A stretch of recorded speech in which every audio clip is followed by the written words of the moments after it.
Turn the mic on. That works better. Welcome to this Sunday night version of Severely Cinematic. We're going to do it live tonight. Just to say hello and try a couple things rather than record the video. We're going to do it live. I think we are live on Twitter. So that's one thing we're trying out. So welcome in. Yeah, so we're going to talk about some movies I've been watching today. This Radiance box set. We were again, welcome in, and welcome to those watching on Twitter. This Radiance box set that I referenced, I think yesterday, some of the good work that they do when we were talking about Hexen, the box set that they had, the limited edition that sold out, and I had made reference to some of the couple that I have, the limited edition box sets. This one and tonight that we're going to talk about real quick is by Luis Bunuel. Nothing is Sacred is this box set, which was in the thumbnail. Again, welcome in. Come on in, hit the like button. Enjoy the show.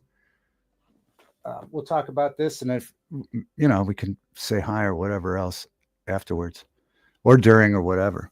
But again, yeah, I was going to make the video. I decided to go live and try out Twitter and some other things. So welcome in. Now, this one I think was a pre-order by Radiance that came out in December, I believe. And these are still available on a Radiance website. Nothing is Sacred.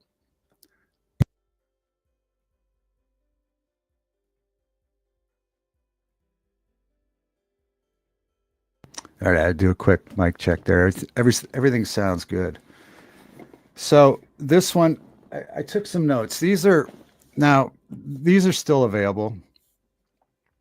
I know there was another one that I got that was sold out by Peter. Peter was a Polish box set where he redid War of the Worlds, a few of them, and those limited editions that I have, I'm going to do that in another video. But I know that those sets had sold out, so they have released these individual now, which is pretty cool. But it's great to get in on it when they have these beautiful boxes. They really do a great job. So we'll break it down. If you're not familiar with Luis Bunuel at all, he's surrealist. He's a surrealist movie maker from Spain. I found out about him quite a long time ago because of his 1933 film, his first film, Un Chien Andalou, which was shot in France, which is famous for the eye cutting scene. If you ever seen that in that movie, which had to gross out the crowds at the time and just was shocking. And that was a film that he did with Salvador Dali. And so I've always been a huge fan of Salvador Dali. So that sent me down many rabbit holes after I went to Figueres and visited Dali's museum and birthplace there. And so that's where I got turned on to Bunuel's work with that film. Of course, I think later in life they had a falling out. And then that film was shot in France with Salvador Dali. But we'll start with, is it the first? Yeah. The first film in here is, that's not that one. And again, these are surrealist films. These do take an acquired taste. Unless you really, it doesn't have to be acquired if you like surrealism. If you like Salvador Dali, his paintings, the way he addresses surrealism is the way that Bunuel did it with films. And some of his symbolism was religious in nature, like you can see that the cover of that album, that box set there with the knife. And a cross So he had a lot of, again, in Spain, the climate at the time, they had it was political. So there's a lot of political symbology and religious symbology is a lot of the surrealist work or painters just in the time, or a lot of it coming out of Spain at the time. And even the first time I was there, it was still like the aftermath of it, where they were still very, very political because, socially they had been, thrown all over the place, really. And so they had, things to say. I think that one of my notes here, that Note La Age d'Or was a banned film. I think that he shot that in France too. He did, in some of these documentaries in the back of these films, or in these films that are included, you see that Bunuel explains that he didn't feel safe shooting or just being in Spain in general. So he lived at that first film he did with Dali got funded, and they shot it in Spain because, and he says that he would go back to visit from time to time, but he just didn't feel like safe in Spain because of his stances on things. And then when he started making films, I think that's why that second one was banned in so many places or in that area, because it was speaking out against the regime, the political regime at the time, showing discomfort with some of the religious things that were going on. And so he took it out in these films, these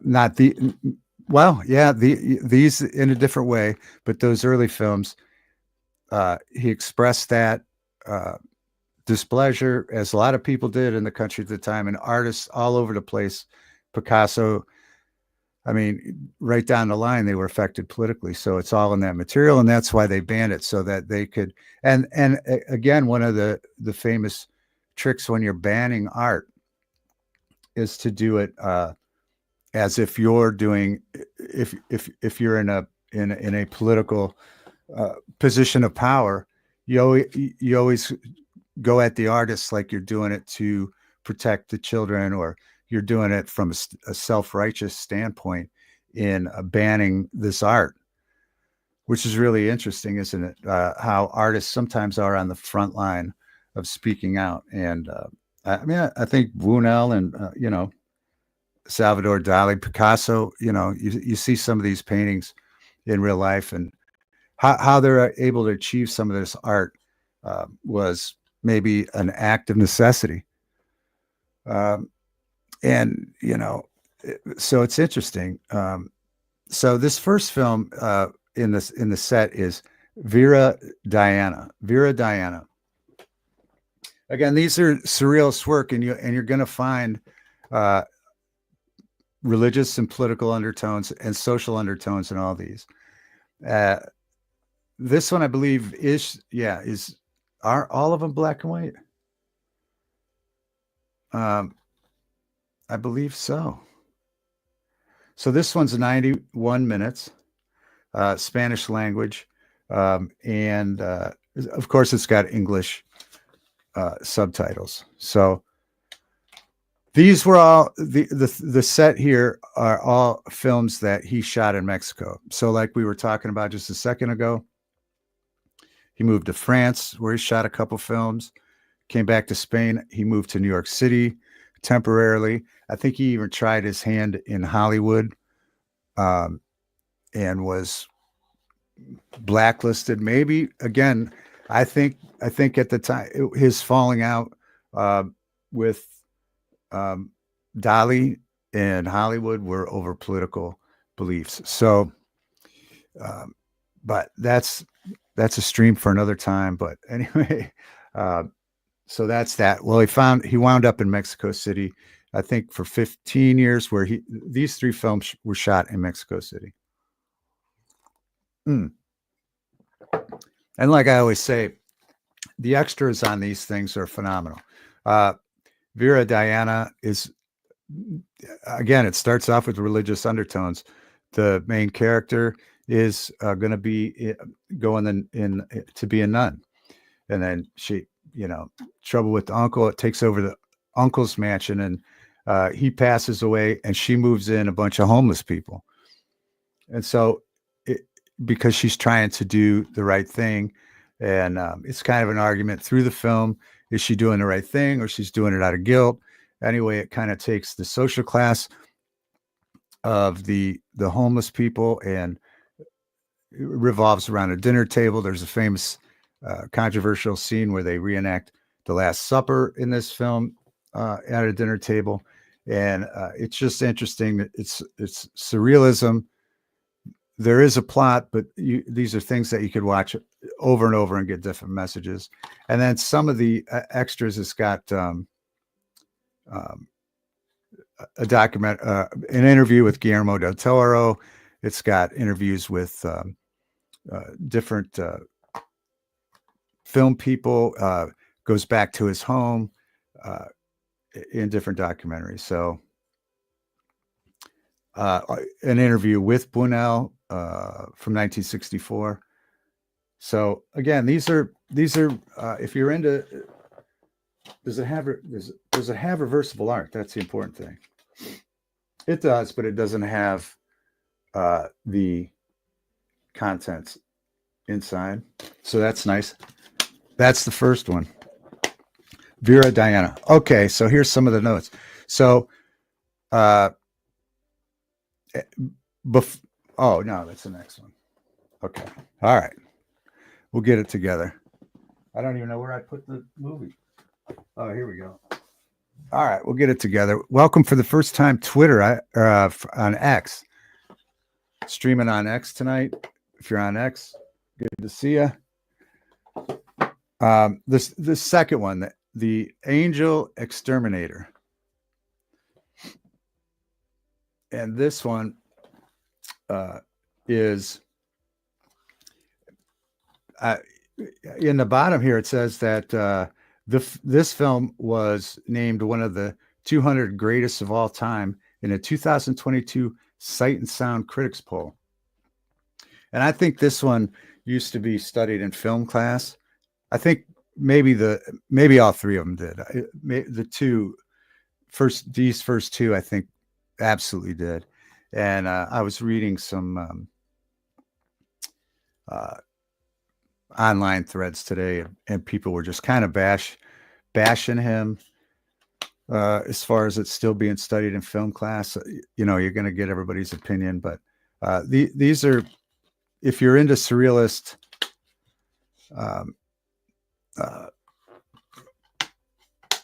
movies and art in general, these are cool to add to the collection. These aren't blockbuster films, Hollywood blockbuster films, but they are the photography, the cinematography, the way they were shot, the dialogue. There's just a lot of substance in these films. So before this film, The Exterminating Angel, the second one we're going to talk about, before this film, Devil Dog, what's up? Calm down. All right, I'm calming down here, buddy. Good to see you. Good to see you.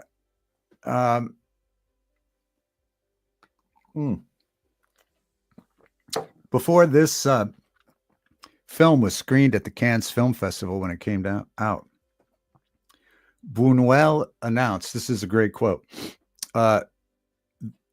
if the film you're about to see seems enigmatic or odd,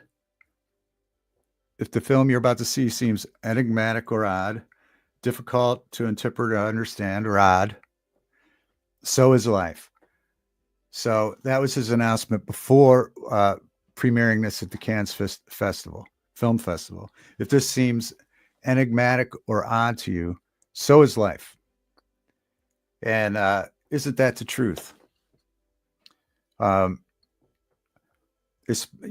Especially again, where he finds himself in Mexico. Again, there's great footage of the making of these films. The documentaries are great. But when you find yourself disassociated or disenfranchised or away, but still making art. You know, think about moving. You know, he moved to a different. This was his third different country that he was moving to try to find himself, create art, whatever. These were again shot in Mexico City. He had been to Hollywood. He had been to New York, France. He was from Spain, and he's still making these movies.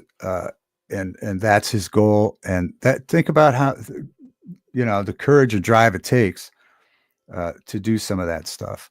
But this movie, again, I think this was studied a lot in film classes because it revolves around bourgeoisie, the upper middle class, the industry people, the people that create jobs.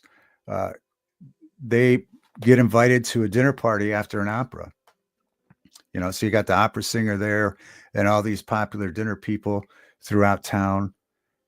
And they're having again, it's another dinner table thing. Remember in the first film, it was kind of, she was helping the homeless people and they created this scene, this whole thing around a dinner table.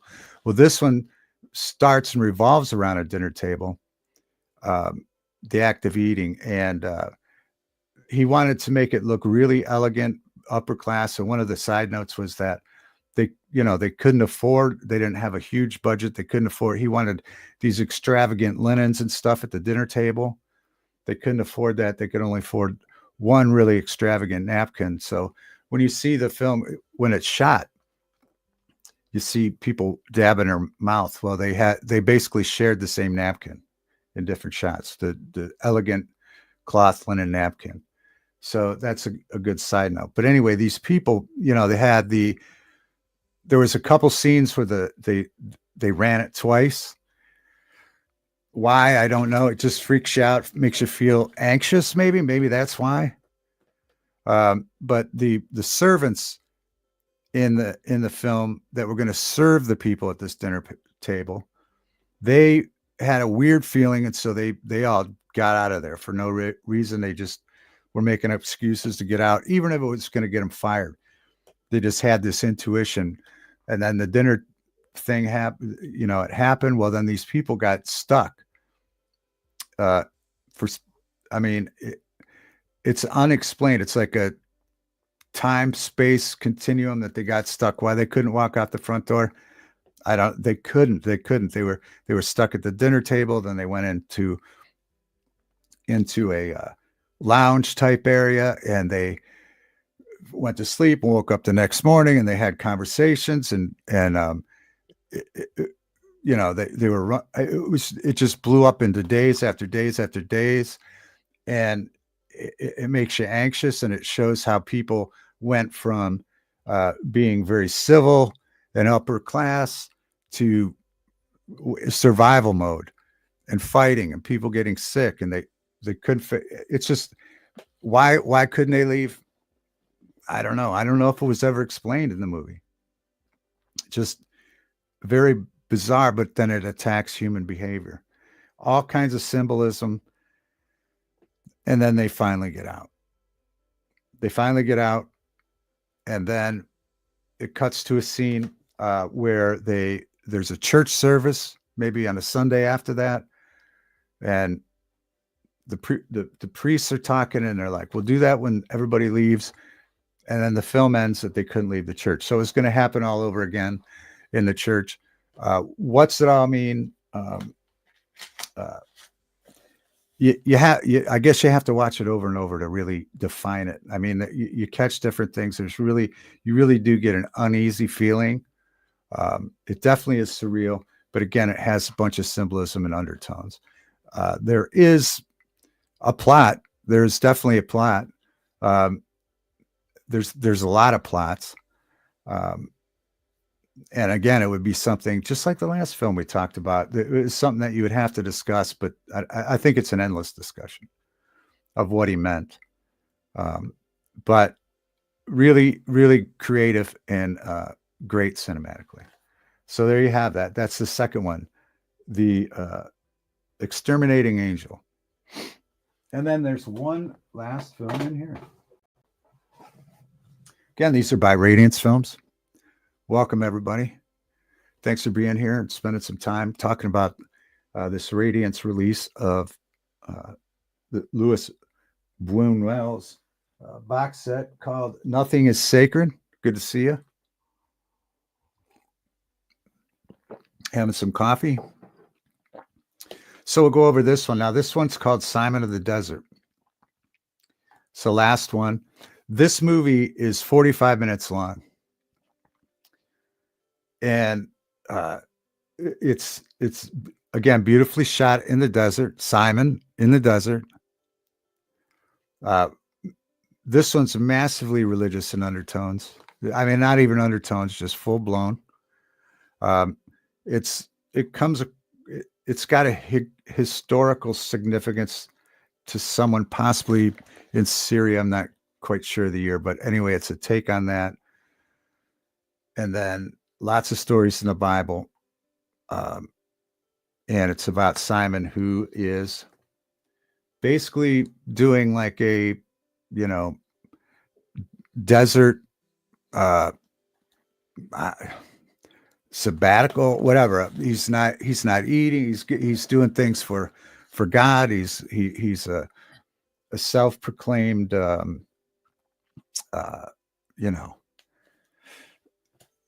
not preacher or martyr or whatever he is. He's on a tower.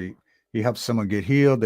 They build him another column. He stands up there, and it's 45 minutes of people coming up to either bring him food or priests coming to help him or give him advice, or the devil tempting him. So the devil does it in a couple different ways. As a girl trying to tempt him, and then ultimately, the end of the film, they end up in a nightclub, and where, again, symbolism could possibly mean hell. Who knows? Earth, society, the way it is now. Anyway, it's bizarre. It's 45 minutes, but it's awesome. Good to see you, Gra. But so, yeah, it's Simon of the Desert, really bizarre. Here you can see, here's a, so in there, that's one thing I did catch in there. See, the lady has the beard. I noticed that when she was doing the tempting at one point, she was like male and female, like the Baphomet, right? So, I mean, there's all kinds of religious undertones and political undertones throughout these. These are great movies to watch if you like surrealism or art. Put them on. They're not Hollywood blockbusters, but there's something great to add to your collection if you're into Luis Bunuel, surrealism, or anything like that. And then the last thing in here, they include a book, which Radiance does, and it goes through all the films. Yeah, and here's the cut scene with the eye. Maybe I won't show it. We'll see. Let's see how gross it is. Yeah, here's before. The Horror of Luis Bunuel. This is the film that he shot with Dali, Salvador Dali. So, Nothing is Sacred, 3 Heresies by Luis Bunuel, put out by Radiance. Awesome. They do really awesome work. Again, they had the Hexen set that we talked about yesterday, but this was one that I had just to show you as reference of what great work they do. These are limited edition. I'm sure these aren't sold out yet. I'm sure once they are sold out that they will sell them individually if you've seen them. And again, they've all let's see. Yeah, they're 4K restorations. All 4K restorations, I believe. Yeah, 4K scans, all new 4K scans. So they look great. They sound great. I mean, they're in mono, but they look great. I'm sure that they never looked this good. It's some of the extras. They do show the footage before they've restored it, and it obviously is massive improvement. So there you have it. You have the um, Luis Bunuel box set. I'm trying to see the time here. All right, so there you have it. The Luis Bunuel box set. Thanks everyone for watching. Thanks Twitter for tuning in, and we'll just hang out for a few minutes now and talk to the chat and see what's going on a Sunday night with the candles burning in the studio. But I thought those were interesting movies if you're into surrealism stuff. I'm way into Salvador Dali, and like I said, it sent me down that Luis Bunuel rabbit hole many years ago with that movie, the French that they made in France, Un Chien Andalou. But yeah, so we'll talk to chat for a few, and yeah, I wanted to show that box set movie, see if anybody had seen those. Oh, Grass says, totally off topic. What's your thoughts on Gene Hackman? It's before I answered, I was down here. Again, that's another thing. I'll get to that in 1 second, Gra. I was down here. I was painting my figures that I'm making the stop animation stuff. But first, I want to get them all finished. I got them all half. I'll show some in a few. Half painted, half clothes made, and I want to get those finished. And I put up one short video with them half finished, but I want to get those done in the next couple of days and take photos of them with the sets I've built. So I'm feverishly doing that down here, and then I decided I want. But when I was doing that, I had YouTube TV on or whatever, and then one of my videos came up, and it came on TV, and I realized, wow, people do tune in that way, and so it makes me really conscious now of how I answer things, because knowing that it could pop up on anybody's TV at any time like that, it changes the way I think of broadcasting, or going live. We used to just. So anyway, I'm being kind of cautious of that. But off topic, what's your thoughts on Gene Hackman? Well, there's, at first, again, I'm looking at X, and welcome X viewers. Hope you subscribe or consider it if you like the content. But scrolling through X when it first happened, of course you had Randy Quaid, right? With his crazy text, right? And it's like when something seems crazy like that, over the top, like Randy Quaid's texts were, or X messages. And if you haven't seen them, just go back through Randy Quaid stuff. When something, it used to be, I could buy into, like, obviously back in the old days, you could buy into, oh, someone's crazy. But after what we've been through, after what we've seen, and we've experienced, we've realized that some of the crazy people that were normies, or people might have considered crazy in the past. Jim Carrey has some crazy thoughts that now, all these things in hindsight. So when he was going off, I was like, well, it's probably not that crazy in the weeds as Randy's saying, but there's definitely something to it. So let's look at the chat. Rumor is his wife was dead before Gene by a few days. Yeah, I heard that too. And yeah, Mike Jones. Randy Quaid is either a genius, right? or crazy or both. And I think that there's a mix. See, here's the thing. This is going to, here's the thing. Yeah, I did hear that she went first. And so if it's also been stated, I think, that he had Alzheimer's. That's how you pronounce it. I believe I've experienced it with a few people, a few people in my life now. And if that's the case, I don't know. You guys can tell me in chat on how severe it was. Which, boy, I think that I heard that his daughter said that he could take care of himself or whatever he was exercising. But I've known 3 people real close in my life now.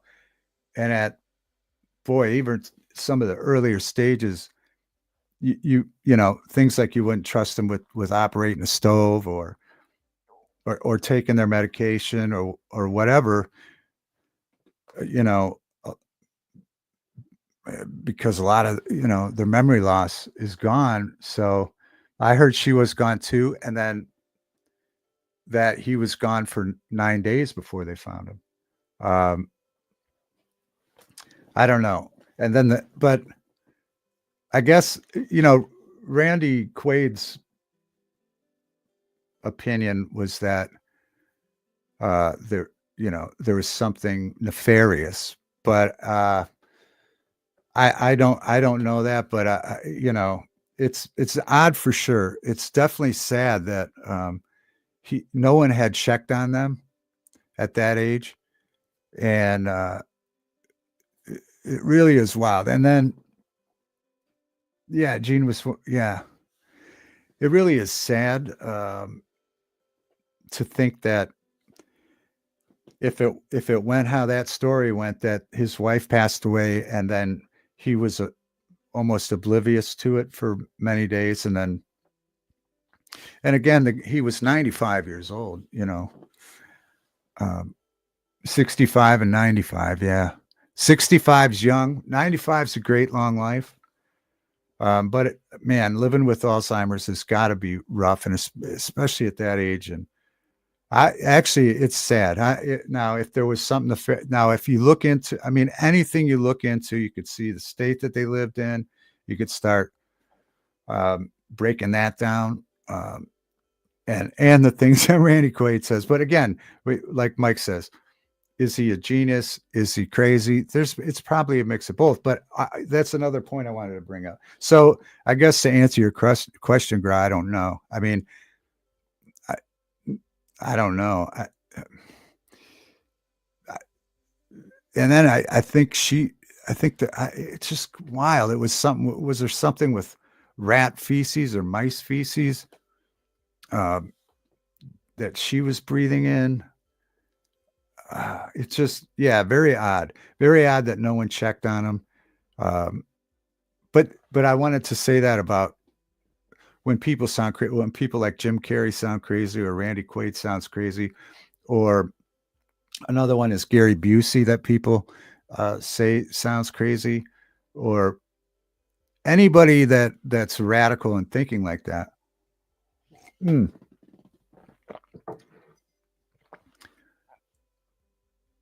Oh, wow. Okay. Fun fact. Gene Hackman owns a lot of garages. New York artist friend works Joe Ando. I wish I had a link for Joe Ando. I wish I could see some of his art, actually. I've heard about Joe for a long time. That's why that Gene bought maybe some of Joe's art was hanging there. Joe moved from near Gras to New York City. I believe Joe lives in New York City now, or did live in New York City. But it kind of goes into like we were talking about the movies now, about those surrealist movies from Spain. I remember, and this is going to go to the crazy point, you know. I remember I remember the first time I landed in Spain. Yeah, Tulsa.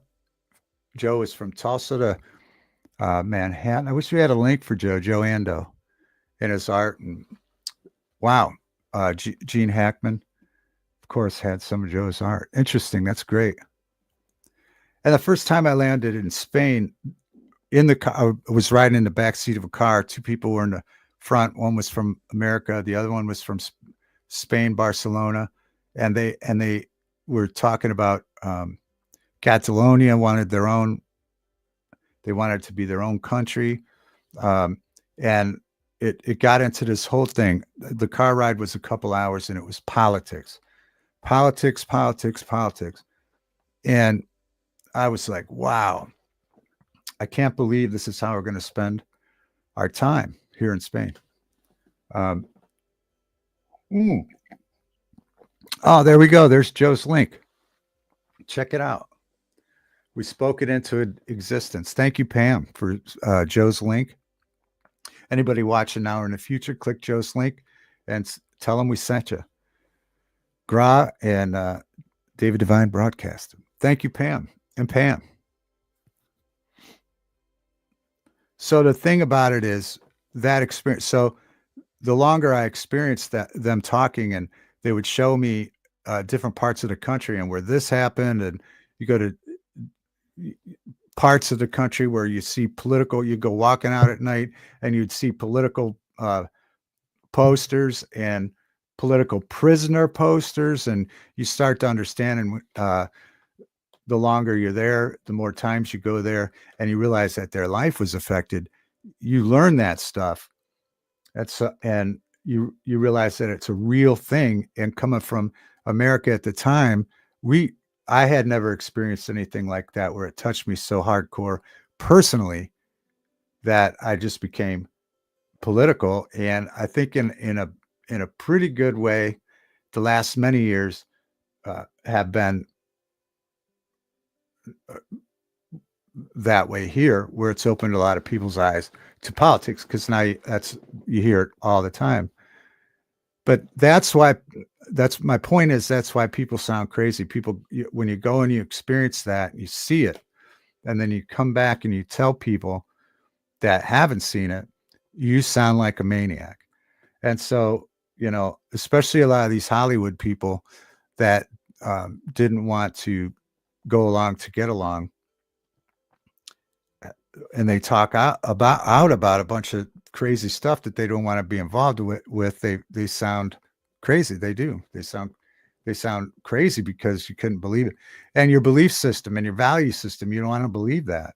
You don't want to believe the wars in Spain and the different things that you see there or whatever. But it's really heavy when you see it. Yeah. So that's why people sound crazy. Sometimes they are just crazy, but sometimes they've experienced a lot of things that you can't comprehend, and they have a lot of knowledge, and they talk about it, and it sounds crazy, but especially if you've lived a life where you can maintain a lane and everything's pretty kosher, cool, but when you're constantly stepping out and experiencing and seeing new things and learning things, you realize that when you're out of your bubble, there's more to the story in the scenario. So it's interesting. Reality. Yeah. It's an interesting reality check. But yeah, I don't know. I guess we'll see more as that, if that story keeps going and going, but it's a sad one, for sure. That's a sad story.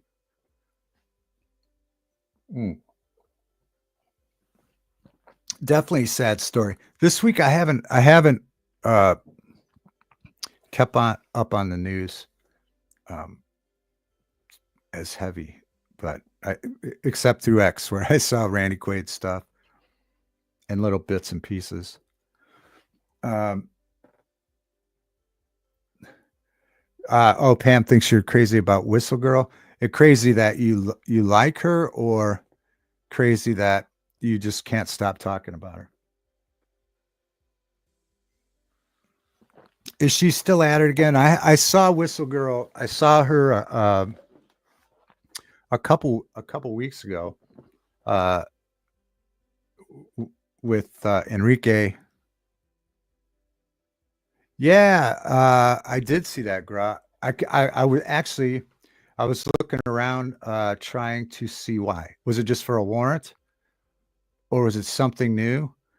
I saw one of the other uh, Scientology protesters uh,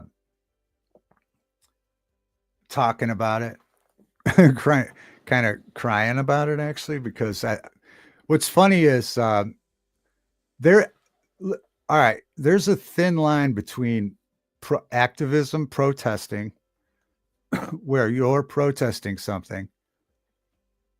I met him in Ohio actually, just crazy period. But there's a thin line between activism and protesting and where it consumes you, where those guys got caught up. Like the guy I saw, I won't name him, crying about it tonight. He was basically doing a live stream trying to talk his way out of trouble. So what happened during that scenario? Oh wow. I mean, coupled with everything he's got going on, I think that they were charging him with 16 things from LA, just from LA, and then there's the other states and stuff like that. So what happens with with protestum or activism? Pam loves crazy. Yeah, it's exciting, Pam. I'm glad I brought 2 cups of coffee for this. Luis Bunuel. Hopefully that was educational. But we'll continue talking a little bit here on a Sunday night. Thank you. Thank you for watching on Twitter. But there's a thin line between activism and between you fighting for something and then you being the aggressor. And I think that these guys got caught up, obviously, in being the aggressor. And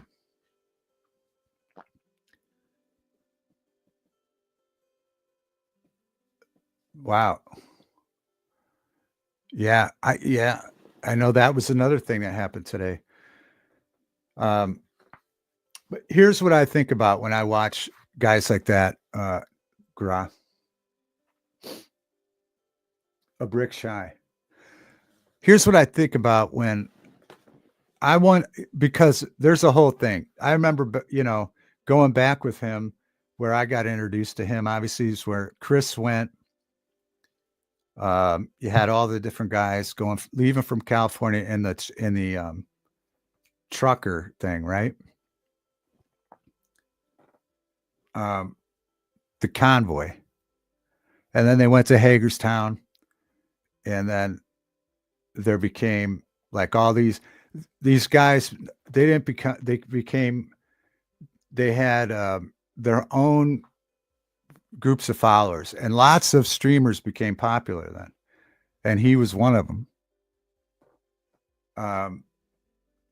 And it was interesting. It was a real life soap opera slash activism slash all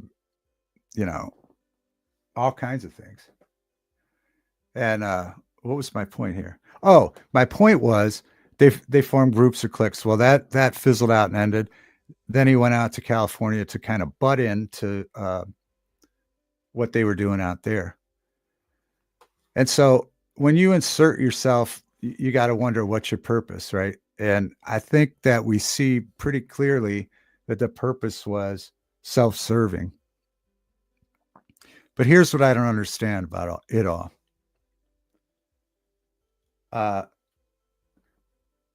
It became groups. I don't want to name names. I might have to name names, but I don't really want to, because I want in no way, shape, or form. Am I on anybody's side, or do I want to be involved in any way, shape, or form in any of this? I don't want to be involved whatsoever. That's why I'm trying to, stay out of saying too much. But for free gasoline, yeah, I wouldn't doubt that. But so then you had all this going on for about a year with the Scientology protests, and then you had the protesters, and then you had the anti-protesters, And you had all these people, just like in the convoy, you had all these people popping up with their own groups and their own cliques and their own followings. And they all started to fight each other and get more views, and then then they all started to try to get restraining orders on each other, right? So they're all in and out of court. Now they're in and out of court all the time. Then they're on the streams breaking their restraining orders and have to go back to court and facing serious charges. Some of these charges, like what he's facing there, um, that's serious, man. That's a lot of, so, I mean, so if you break it down, if he was doing that for free gasoline,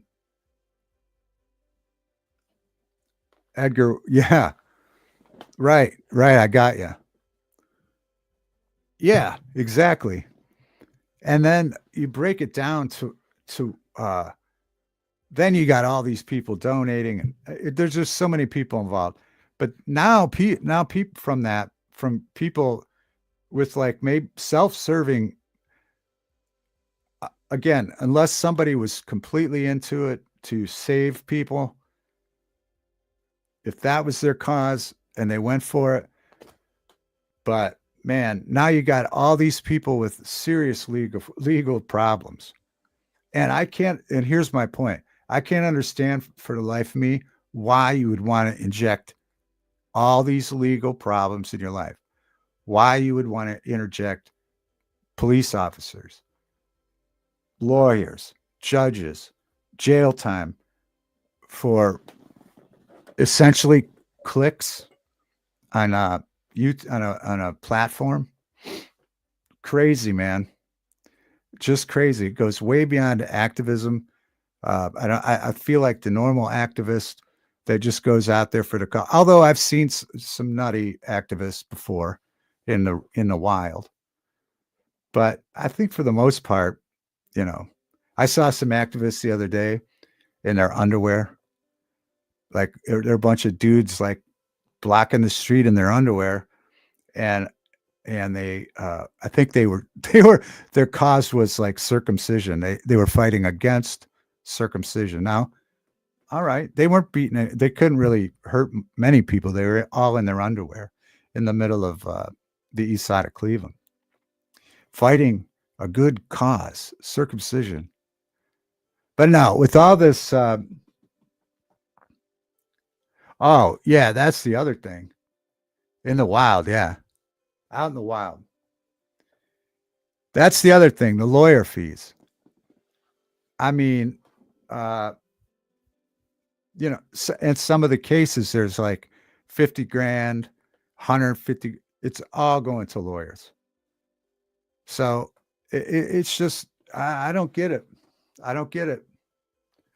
But again, maybe they get so many huge donations on YouTube, it makes it worthwhile to go through all this stuff. But if it's going to take your freedom for several years on that charge, and plus there's more, there was many charges from LA, restraining orders.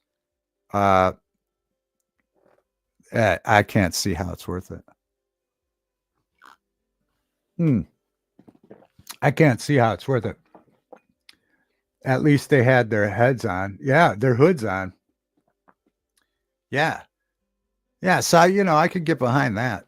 No one seemed to be like getting out of control at that point. Although I think some of them were dressed up like, yeah, definitely like penises, uncircumcised penises, maybe. I don't know. I didn't watch. I was only passing through the intersection. I was going the other way, so I didn't get blocked by the guys in their underwear. But I thought that was a relatively good cause. But yeah, I don't know. It's eye opening though, especially him with the Scientology stuff. Because 2 years, year and a half ago, we had Doug on here and he was talking about the Scientology stuff. And that was really the first time I really had any experience with it. Now, I wish, of course, he passed away. I wish I could go back and ask a million questions, which I think was my intention to always talk with him again. And that was my first mention of how bizarre things were in Scientology. And then outside, they, the protesters and stuff, you hear some of their testimonies, and again, some of it sounds outlandish, and then you hear other people that were in it that say it's not that outlandish. So again, the truth lies somewhere,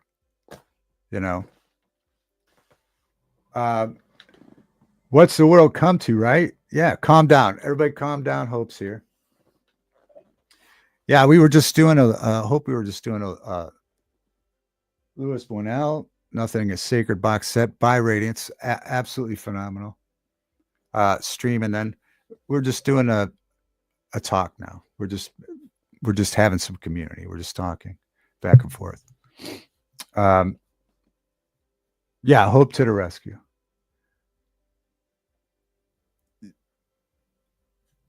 Yeah, I don't know if she was at the penis protest. I think they were on the news too, which why wouldn't they be, right? But that was really that was one that I just laughed, I mean, they were getting their point across, right? Oh, dripping toilet water. Don't get me started. Remember when I went through that? Man, oh man, did I go? Remember that? Chromecast is down.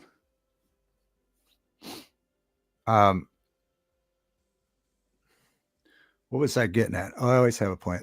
Hold on one sec. Talks among yourself. I'll be back in 1 second.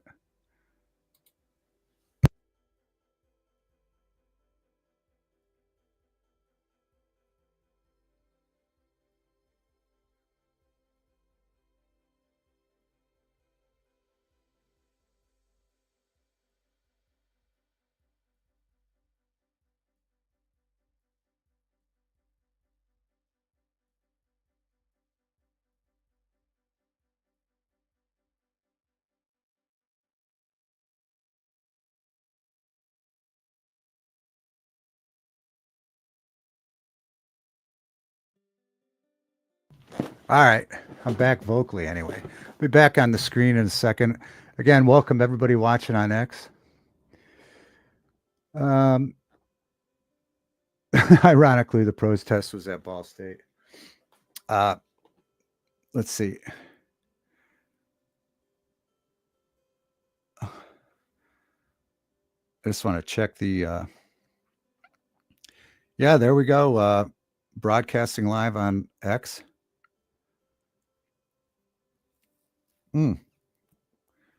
That's cool. Ball State.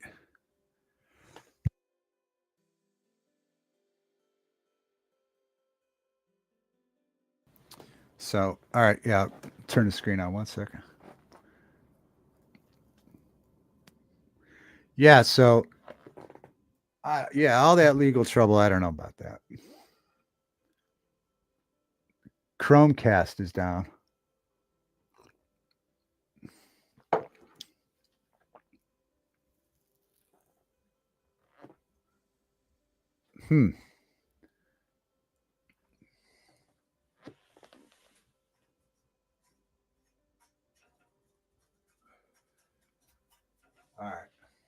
All right, here we go. I should have brought 3 cups of coffee. All right, so that's that. Oh, my phone's dying. Yeah, we're on X tonight. I'm trying it out. I was trying to go live on X a couple weeks ago, and you have to be a member. So I'm a member now, and I'm trying it out for a month to see how it goes. Yeah.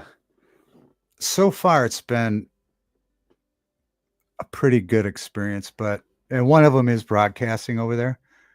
So we'll see. We'll see what it does. Just kind of feeling it out. Your internet's been down.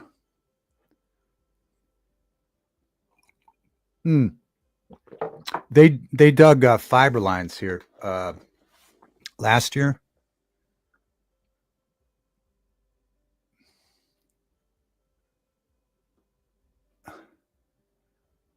Oh, way to go. Pat on the back. Day 70 without a cigarette. All right.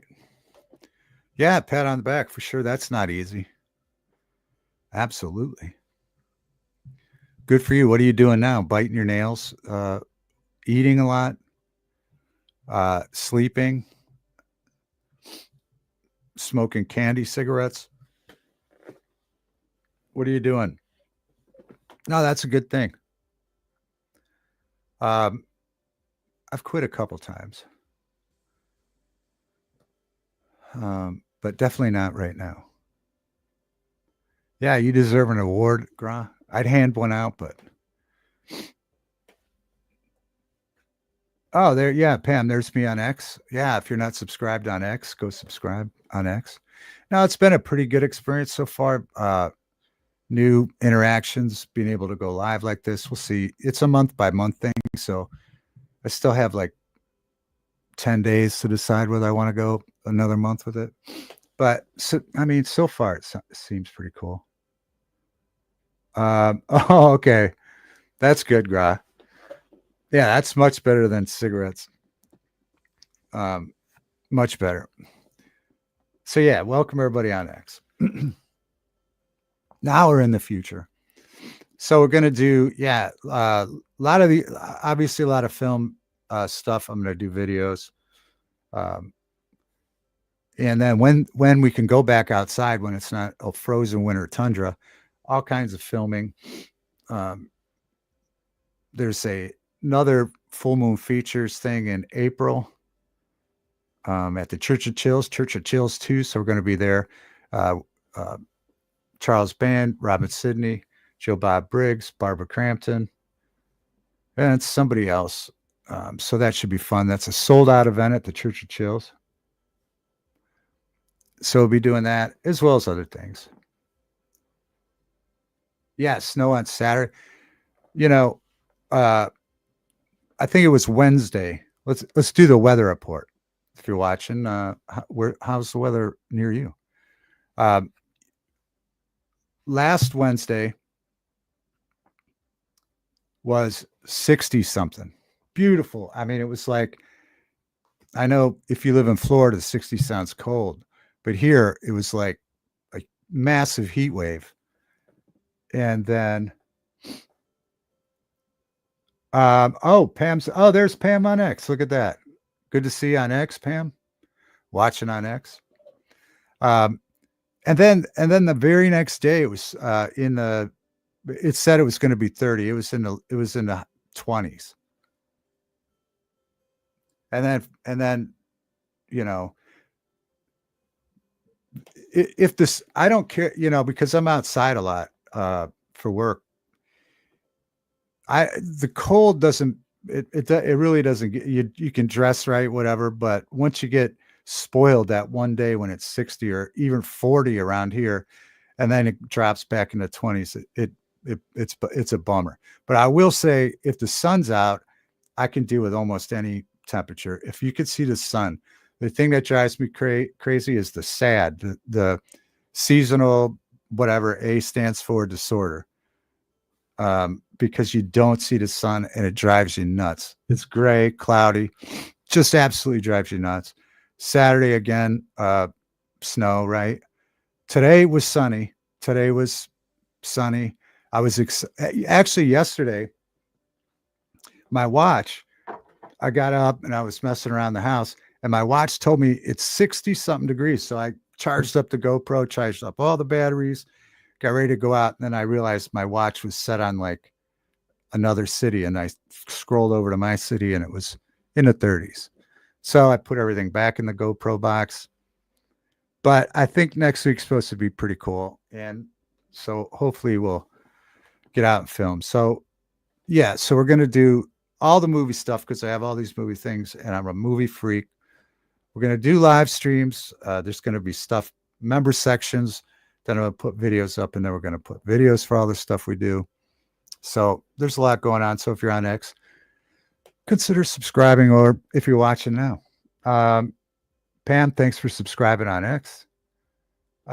It's going to be 70 near Hope all week. Yeah, welcome to Ohio, where you could have 4 seasons in the same day. Yeah, 60 in the morning and snowing at night. It's been weird, but I know I know, well, I think people in the chat were affected by that when, Wednesday when it was 60 here, they were getting nailed with snow or high winds or tornadoes, maybe even rain. It's just been nuts. It's been a nuts. This has been a really nuts weather season. I know for 2 years, the last 2 years previous, it was pretty mild. But this year, and one of the things that drives me the most, snow, but I mean, wind is probably my least favorite element, and because it could just be so destructive. And we had some crazy winds here, and I know they have elsewhere. Yeah.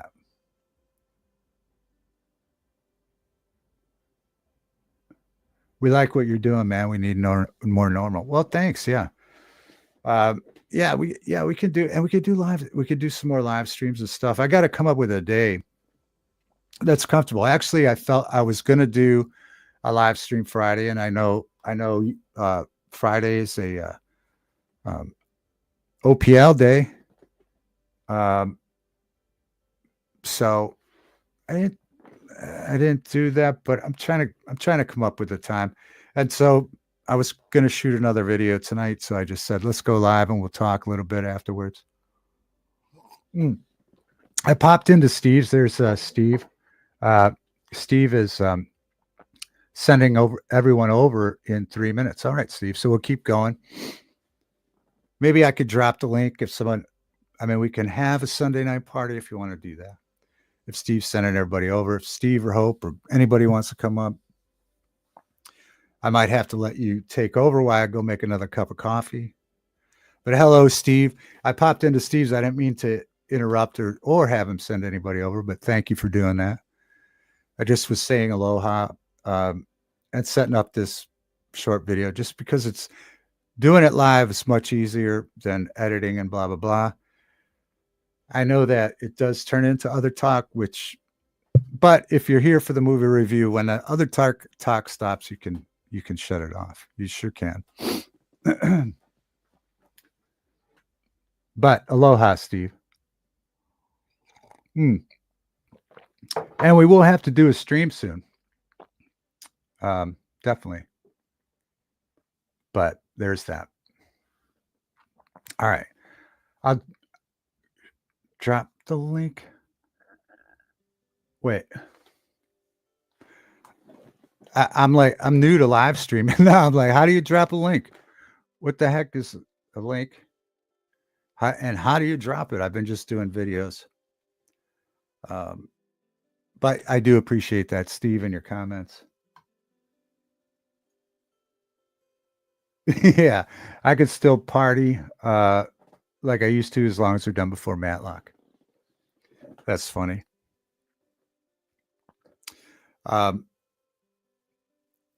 Matlock. Now, who is in Matlock? I don't think I ever got into Matlock, but that was Andy Griffith, right? Andy Griffith was Matlock, right?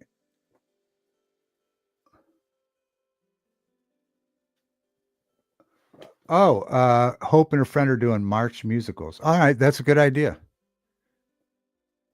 Yeah, you listed off the musicals. What's up, PV? Good to see you. You listed off the musicals that one night, right? Maybe, and it was fun. That was fun to revisit those movies. And that'd be cool. Musicals are kind of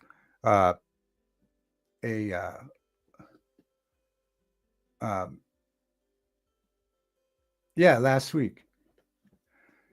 Musicals are kind of like what we were showing tonight with the surrealism thing with Luis Bunuel. it's an acquired thing. Although I don't typically love musicals, the ones that I do like, I'm a huge freaking fan over. Like Grease, Rocky Horror Picture Show. Two of my favorite movies, and there's the musicals. Yeah. All right. Yeah, I don't hear.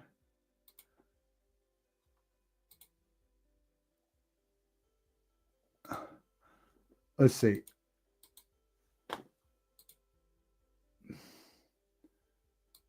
Okay, here we go. Phantom of the Opera. Yeah, there's the link. Did the link? Yeah, I think. Yeah, there's the link. If anybody wants to come up. No, I didn't watch it yet. I know. I didn't watch it yet. I know it's a bad thing. I have it here, but I did not watch it. Again, remember, it's been sold to me like it's the best movie ever, right? So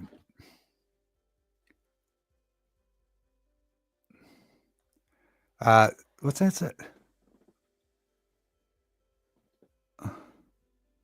Steve Harloha and his viewers just joined. Say hello. So everybody say hello to I don't know how that popped up or where, but say hello to Steve and his viewers. Hi, Steve, and hi, viewers. Welcome. Come on in. Like Gross says, we're doing something normal here. We started off with the movie review, and now we're just having conversation. So welcome in. Have a good time. Be cool in the chat, and it's really I'm glad to see you. Aloha.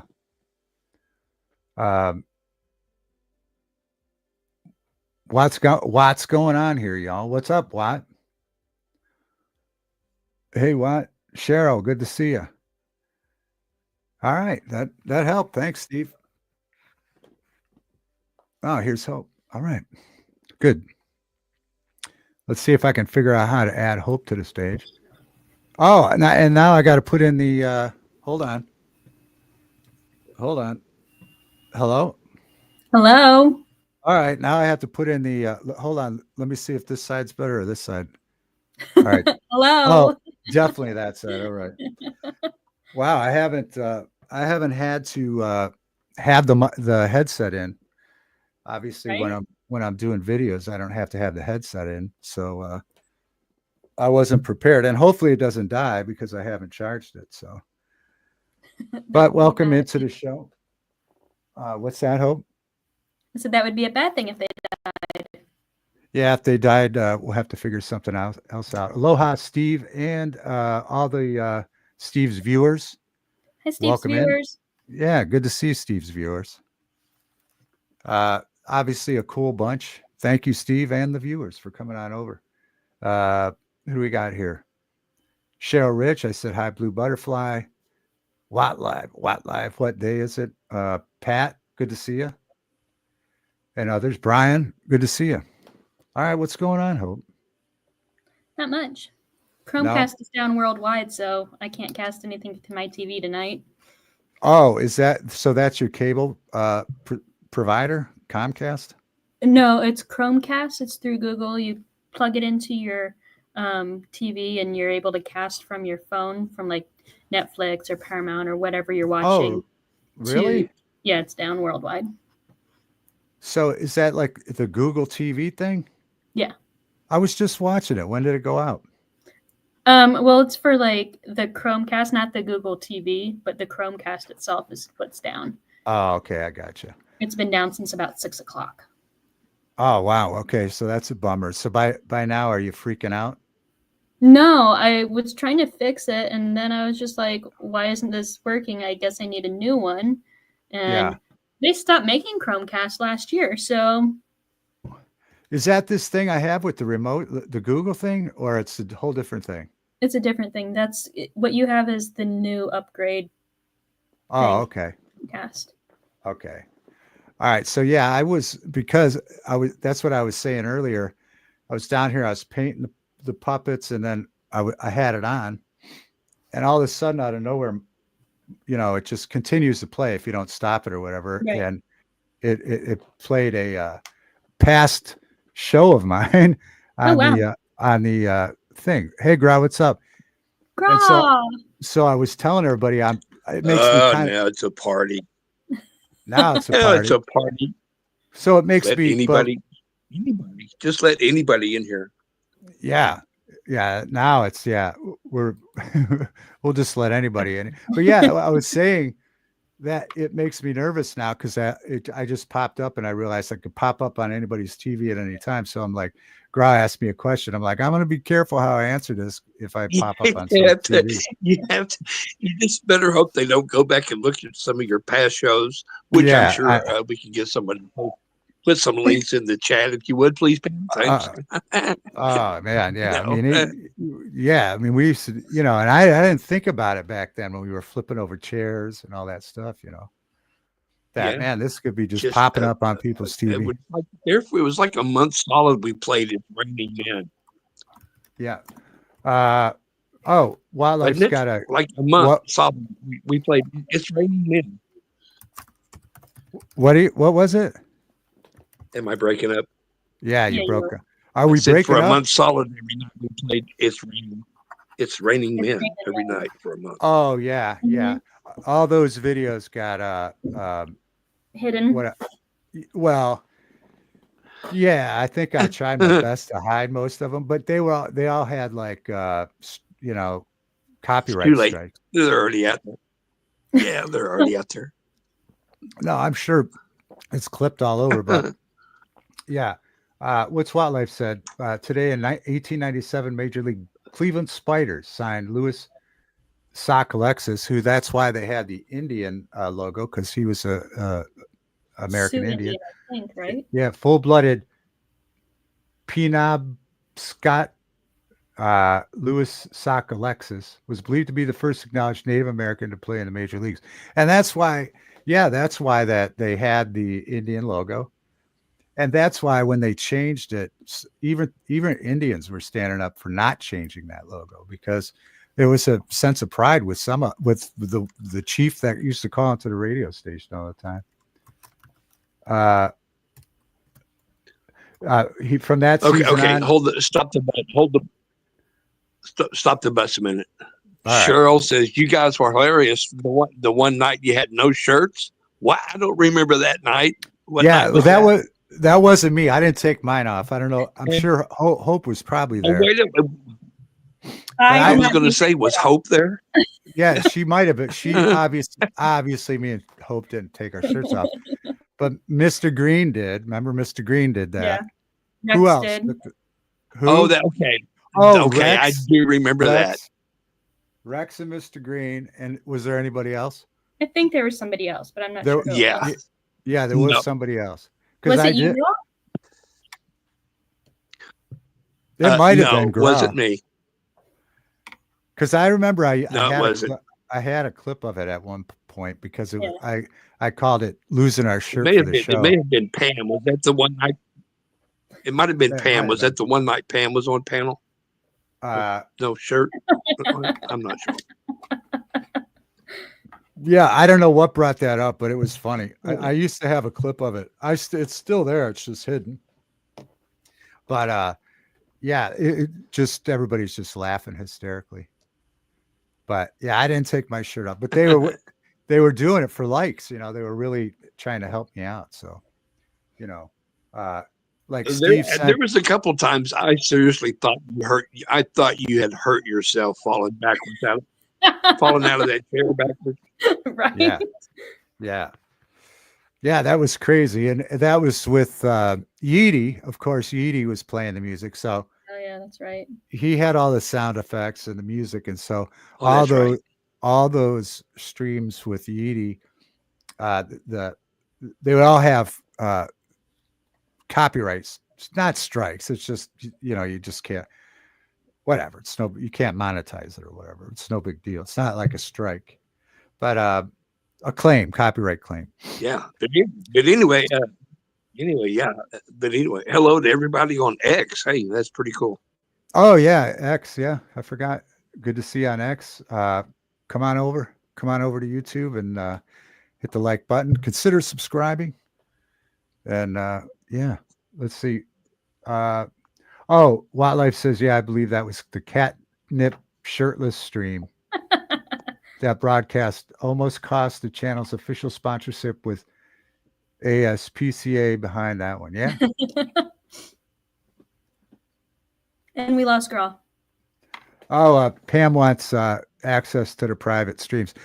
Yeah, well, I guess you have to become a member, Pam. Because maybe that's what I'll do for members. I'll put some of those streams up. But yeah, as well as other things. But yeah, there's some wild streams. There's no doubt about that. It's true. There's yeah, I mean, some of them you can't explain. The catnip tea. Yeah. Should I drop the link again? Yeah, probably. All right. Or maybe I'll see what I could do, Pam, as far as sending one over. Copy. If it's private, anybody that has that link would be able to see it. What is it? If it's private, yeah, you should be able to share it with anybody who has that link. I mean, if you share a link. Oh, I see. Okay. All right. I could do that then. All right. That's cool. So I put them on private, but I could send her the link and she could watch them. Okay. Yep. Wow. There's a whole bunch of stuff, Pam. You won't believe. Yeah. There's some really good Graw ones in there. Yeah. I'll see what I could do to send you a link. Yeah, there's some really good Graw ones. Yeah, definitely Graw. But yeah, it was fun. I'll remind you another time, Dave. Yeah, I'll definitely send it over. Yeah, I didn't realize I could do that. Well, there's the cat. Yeah, she just decided to climb up, so.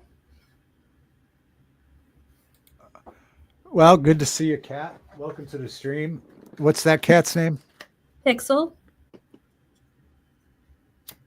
Hi, Pixel. One good night was Hope nonstop laughing at me hitting red button. Yeah, that was another thing. Yeah, the red button night. Yeah. That went on for on and on. Him getting on and off the screen. Another one was the hats that Graw would make with his bow and his motorcycle helmet.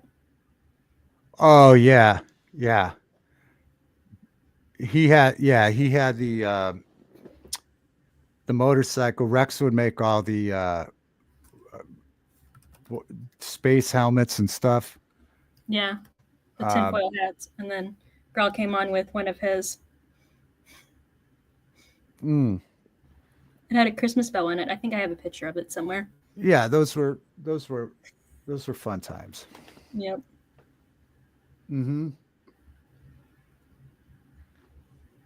Yeah, and how I didn't get hurt, I don't know.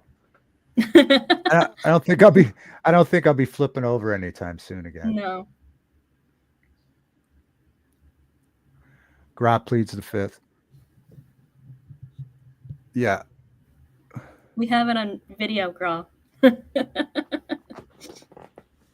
Sorry about that. Yeah, I'll share the links. You can't plead the fifth if you're sharing links. Yeah, it's kind of hard to do that. But so when are you doing the musical stream? Musicals? Oh, it's not a stream. We just all my my friend and I watch movies every week, but this month we're doing March musicals. So every week it's a different musical. She's never really watched movies her entire life, so I'm introducing her to all the different movies. Like, we've done it for 4 years now, and we've seen like the Lord of the Rings, all the Marvel movies, E.T., Close Encounters of the Third Kind, Independence Day. Like all the movies that you would think that people have seen, and you're just like, wait, what? You haven't seen that? So last week we watched Phantom of the Opera. She had never heard the music from it or anything. Earlier this month, last month we watched Anastasia. She had never heard the story of Anastasia. Wow. So Zombies is backstage. Who do we know? Zombies. Hi, Zombies. Does anybody I don't know who Zombies is. Zombies. Who is Zombies? Maybe if they turn the camera on. The camera's on. Oh. Let's see. All right, we'll take a chance. Hey, Zombies. Hey. Well, thanks for letting me on. What's going on? What are you doing? You're not going to show us your wiener or anything, are you? No, I know that's a big issue. Yeah. A lot of people are. It sucks. So I try not to be like that because, that's no fun, right? Well, yeah, it's just not socially acceptable, especially on the first stream. Maybe next stream or whatever. Who are you in chat though? I didn't really chat. I don't know why. I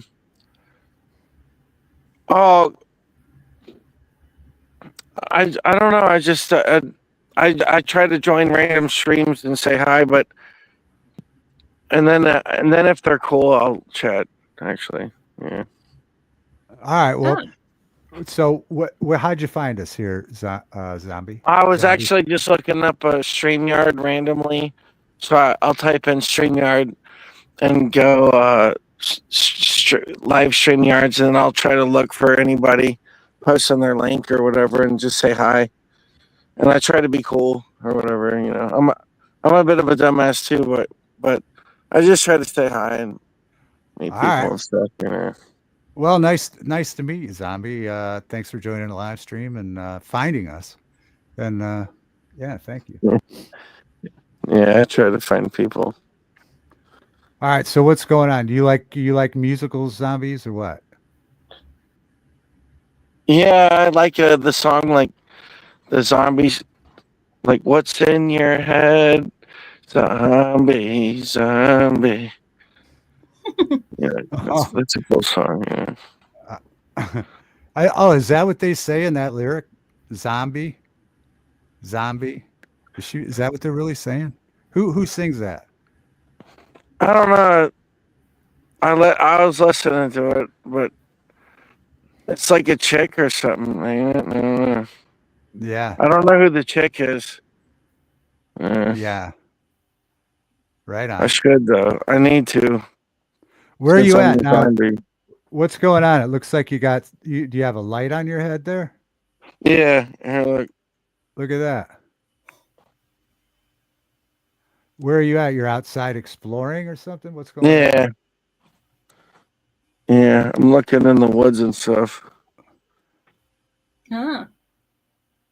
What are you finding out there? You wouldn't believe me if I told you. Well, now I'm interested. Yeah, now we got to know. Looking for Bigfoot. Oh, you're looking for Bigfoot? Yeah, Bigfoot, dude. He was right over there. Tonight you saw him? No, not tonight. It was a while ago, but still. Wow. No, I wasn't even a Bigfoot believer. And I tried to see him, but I was too scared. No, seriously. So Bigfoot was back here. And he was back there. It was crazy. And somebody else saw him. He crossed the street. So he went over here and then crossed the street. And the neighbor saw him. And then that's... so the next day, this van showed up and it said Bigfoot Research Mobile. And I'm like, what the fuck? And I went out and talked. I'm like, hey, are you the big... They're like, no, really? Somebody reported him coming across the street. And I'm like, well, wait a minute. I'm like, dude, no, I really did fucking hear some shit. Wow.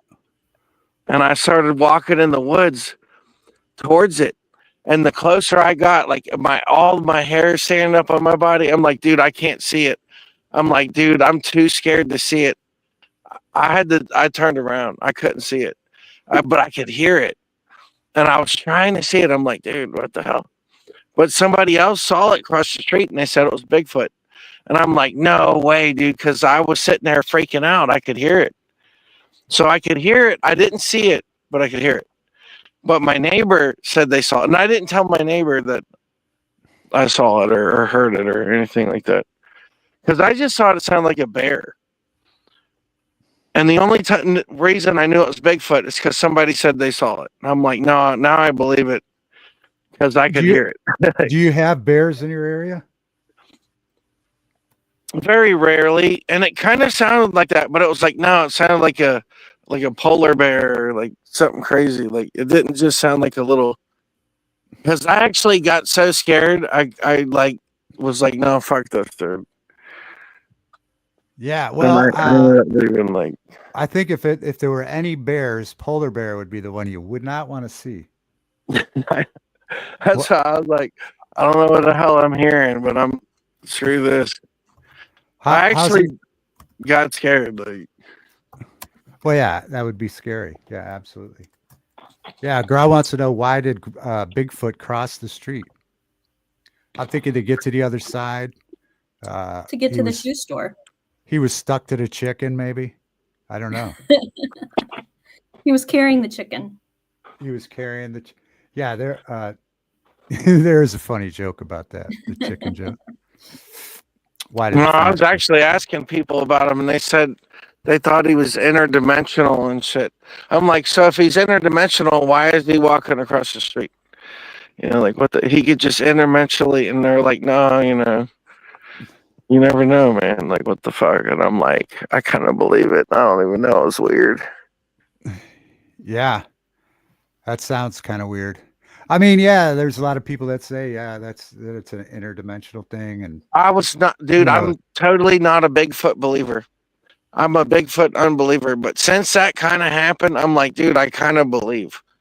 I'm like, no, dude, I think I really had a Bigfoot. I didn't see it, but I think I heard it. And somebody else said they saw it, and I'm like, I don't know, man. That's really trippy. Like, it's almost making me be like, what the fuck, dude? No way. Like, you saw it? Like, I kind of want to like ask the people about it, but I don't want to like bother them either, you know. Right. All right. We gotta calm down with the F word a little bit. Oh, there. Yeah. Was I cussing? No, my friend's a sailor. Like, he's like in the Navy, and he'll cuss at me, and I think I accidentally mimicked that, you know. Yeah, sorry about that. Yeah, it's all right. I apologize. Just thought I'd bring it to your attention. No, I think I cuss like a sailor because I kept wondering about that. I'm like, why do I do that? And I realized, I'm like, it's my friend.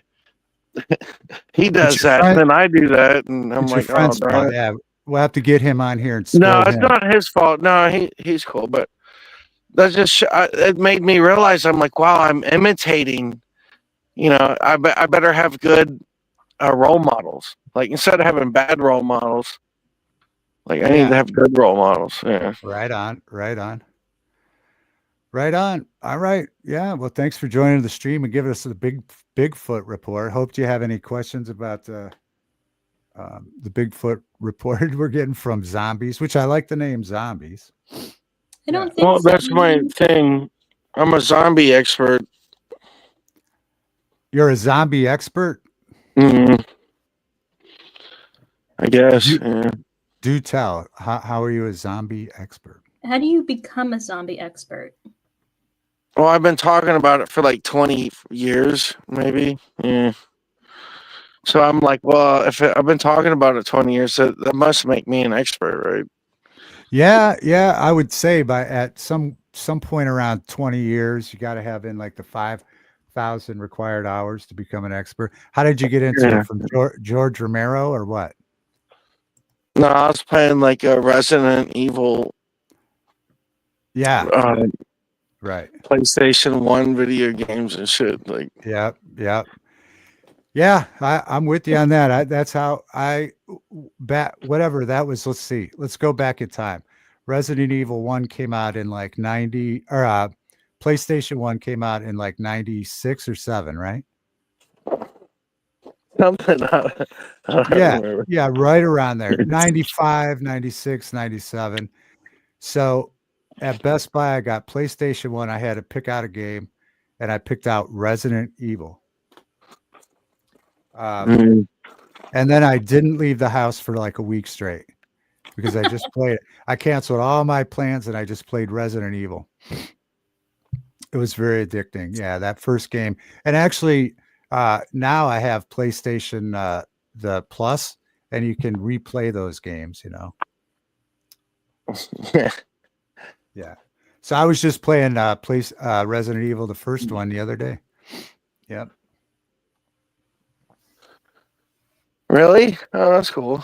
Yeah. Yeah, and Yeah. the story is kind of neat because it's got like this crazy story. Like, because there can be like the bosses, they're still like zombies, but they have like this like superpower zombie thing or something. Yeah. I don't know. Yeah. Yeah. Yeah. Yeah. On Resident Evil's zombie superpower. Yeah, because like there was this one chick, she was like called Veronica, Yeah. and she had this Veronica virus, and it gave her the power to make fires or something. And I thought that was still pretty cool or whatever. Right. Yeah. Yeah. Oh, let's see here. Hold on. Let's see. Oh, okay. I just got your private message right now, Zombie, from the backstage message. Okay. Oh, I just said yeah. I said hi or something. All right, Zombie, you're becoming popular. You're getting questions now in the chat, so we're going to ask you to chat. Once again, Zombie, welcome. Thanks for not swearing so much. I appreciate it. And Mike Jones wants to know, Mr. Zombie, what's your favorite horror movies? Probably like a zombie movie, like Night of the Living Dead or something. Yeah. I would have guessed that. I didn't even need to ask you. I would have guessed Nah, that. you know what I really liked is those old movies where it had like the dude. It was something weird. He had that weird like Necrocom book or something. It was, and he like went to the bridge and like the bridge is all messed up or something. Yeah, it was and one there of was like the third Evil Dead movie. I forget what it Evil Dead. Yeah, it was that. I think. Yeah. That was really cool as a kid. Yeah, that was trippy. That's a great movie with that one. Mm-hmm. Yeah, I have that steel book. But they last year we went to where they filmed Night of the Living Dead in Pennsylvania and filmed a graveyard in the town. It was pretty cool. Yeah. It's in my video down below. That freaked me out. I watched that when I was a kid, and it was actually genuinely kind of scary. Grod's laughing because I called you Mr. Zombie, but I think that's respectful, Mr. Zombie. No, my actual real nickname is Zombies. You know, my real name's Aaron or whatever. All right. Well, I'm gonna call you Mr. Zombie. Nickname Zombies. Either or is fine with me. I like them both. All right. Well, that's awesome. Let's see. Oh, yeah. Hope's putting her digits in the live chat. So Cheryl wants to know, Mr. Zombie, you're getting questions like crazy. Here's another. Are you okay with another question, Mr. Zombie? Mm-hmm. All right. Cheryl would like to know, what's your best defense against zombies?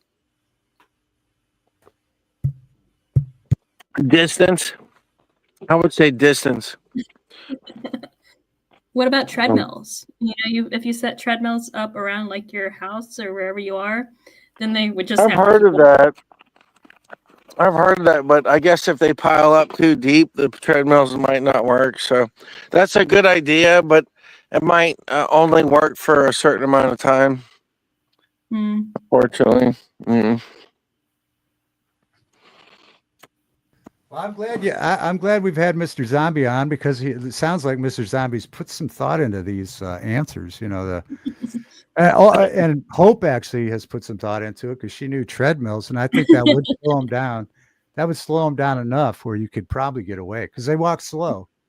Right. What I was doing is I actually took the motor out of a treadmill, and I'm going to try to make a wind turbine out of it, because actually the treadmill, some treadmills, they have permanent magnet motors, which you can actually use to like make something like a generator or like a wind turbine, or you could like hook it to a bicycle and pedal it and be like, oh, I'm making power.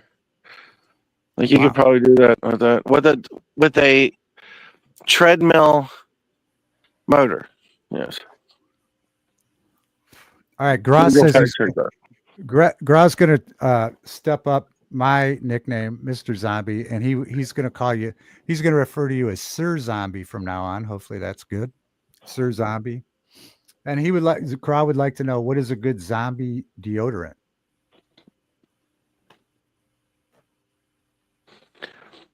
I don't know. You could use Old Spice. That's probably pretty good. Old Spice would work. Yeah. You know, Old Spice isn't like the old time, like what your dad used to wear. They make all these great scents now.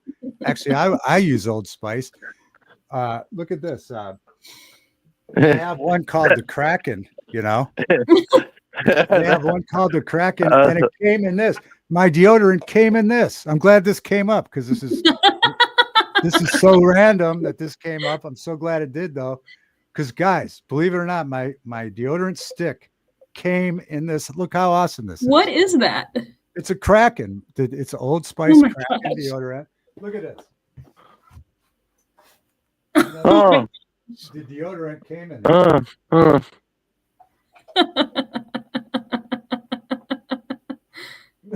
Tell me that's not cool. Tell me that's not cool. Yeah. Yes. Old Spice Kraken. So if you ever see the Kraken sitting back here, you'll know that's just my deodorant holder. But that's pretty awesome. But yeah, I was making actually one of my puppets that I was making tonight. It is a zombie. Right here. Oh wow. Yeah, I was gluing his head on. I got to finish his clothes. So there's all kind of deodorant and zombie references tonight. David Rocks, Pam says. PB says, I looked at Old Spice one day. There must be 20 smells. Yeah, and they're all great. They're all like tropical scents now. They're not like your dad. Remember your dad had it. It came in a white bottle with a little gray pull top, and it was just that one Old Spice scent. But now there's a whole aisle at the grocery store, wherever you go, of different Old Spice Kraken. I was reading this one bottle, and it said for armpits to down below or something. And I'm like, wait a minute, what? And but and I was like, all kind of it pits, said like below $5 pits, or something. But yeah, it covers all the pits and all the cracks. It said something weird, like it said armpits, elbows to down below or something weird. And I'm like, wait a minute, is it trying to say spray this on your balls? Like what the fuck? Sorry. Or whatever, you know, sorry. I'm like, wait a minute, what? No, seriously. Like, what the fuck? I think that's an easy assumption. That's exactly what they were referring to. Yeah. I'm like, wait a minute, hold on, let me ask somebody, like, they were saying it but not saying it. If I spray my, would this help? Would you like it if no, I don't know, sorry. There we are with Sir Zombie. We got Sir Zombie joining us out on a Bigfoot expedition, and of course Hope up in the corner was telling us about musicals, but now we've been talking about zombies and deodorant. So if you're just joining us, sorry. you're just joining us on X for the first time, yeah, this is really happening. Yeah. This is normal. Yeah.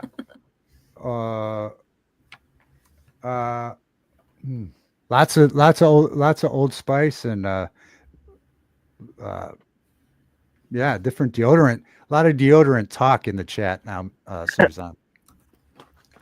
Yeah. No, actually, I got a compliment before wearing Old Spice. It's nice to get compliments. Yeah, it's They're like, well, "Ooh, you smell good. What are you wearing?" And it's like Old Spice. yeah, it's not the Like, oh, I same. like that. Yeah, it's not the Oh, same as, yeah, it's not the same as it used to be. Yeah. oh, but yeah, I don't know. I don't wear it no more. I tried to buy something fancy and I kind of didn't like it. I bought like a big bottle of Visage and I'm like, oh, this is. But then I bought like a little bottle. I'm like, no, this smells like the real. I'm like, man, I think I got ripped off. I got like a fake Visage or something, and because the little bottle smells like real, I'm like, see. I would think if you're out there hunting Bigfoot, you wouldn't want to smell. You wouldn't want to have a scent. I would think. No, I actually don't. Yeah, I try like not to deer. smell. Yeah. Like I when don't you're have out. deer. Yeah. I'm kind of. I'm like, well, man, meat's getting so expensive. Like, maybe I should, but I've never done that. I think about it though. I'm like, shoot, I live out here in the country. That's where they do that stuff. But no, I've never done it. Yeah. Mike Jones says, "What about zombie musicals while wearing deodorant?" Yeah. Deodorant chat topics. I mean, yeah, this is a first. I don't think we've ever talked about deodorant quite so extensively on here before. It's true. It seems to be part of life. Yeah, it seems to be popular though, so maybe that's what I should have been doing this whole time. I mean, how else would you have been able to show the Kraken? Yeah, it would have never came up. It's true. Yeah. I don't think it's ever came up before. How long have you had the Kraken? About 2 years. Yeah, that's a long time, really. Yeah, well, because I wore the. Here we go. Continued bonus deodorant talk, folks. So I wore the Kraken Old Spice deodorant, and I loved it. Right? They have spray, deodorant, whatever. And then one day around Christmas, I think 2 years ago, I opened up the ad for Walmart, and man, I saw this phenomenal Kraken in it, and it said that they have them in some stores, and I went and they had one. They had one of these. You're like, sold. This is coming home. and it had deodorant in there, and it's awesome. If you like, keep anything in there now? No, I was putting my deodorant in there, but I realized what a hassle that is every time you want to use it to do that. True. So now now the deodorant's up in the bathroom where it should be, and this is down here like a trophy. So. All right. So that is pretty cool though. Yeah, it is cool. Yeah, they had some other figure too, but it was fitting because one of the things I've collected is like pirate stuff, and so that goes right along with the pirate theme stuff. So it's true. You do have what is it, the Black Pearl? Yeah, because they're like release the Kraken, so that's pretty cool. Yeah. Right. Don't you have the Black Pearl, David? Yeah, the Black Pearl and Queen Anne's Revenge, the Lego sets. Yeah. Yeah. So, yeah, those are great. Yeah. Van Life says it's 63 degrees there today. I don't know. You said it's going to be in the 60s this week down there. Yeah, 70s. It's going to be it was 60 today. All right, let's see. It says the same thing here. 60s all week. Yep. 69 and 70 next weekend. Wow. I don't know. I heard we're gonna have a storm. Hold on, let me check the weather. It's gonna be 78 on Friday, David. 78. All right, get your weather reports in. 78. Yeah, well, you guys, yeah, you got a little warmer down there. You don't have the big lake, It's true. but we're getting there. I mean, I just looked. Yeah, it says. What'd I say next week? 60s. Yeah, let's see. Yeah, 69 Friday, 70 Saturday. Man. All right, so it's March 9th, right? Today. Yes, March 9th. My watch is answering me. I seen on Wednesday when it was nice out. Tell me if this is normal or not. Tell me if this is normal around here. I seen multiple people on Wednesday mowing their grass. It's Ohio. I saw people in shorts. Now, the grass hasn't grown, right? Right. Why Nobody are has to be the first one out in the lawnmower. Is that a thing to mow the grass when it hasn't? I mean, is there some reason to do that?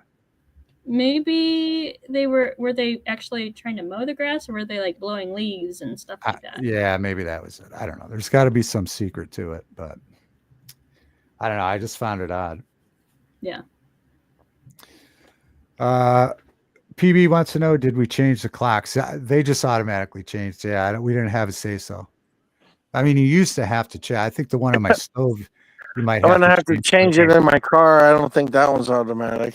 Oh yeah, that's true too. The car, yeah, car, I'll get in the car when it's time to go to work, and it'll be wrong. You're right. Yeah. The car, and then the stove, and then the one hanging on my wall, and then my alarm clock.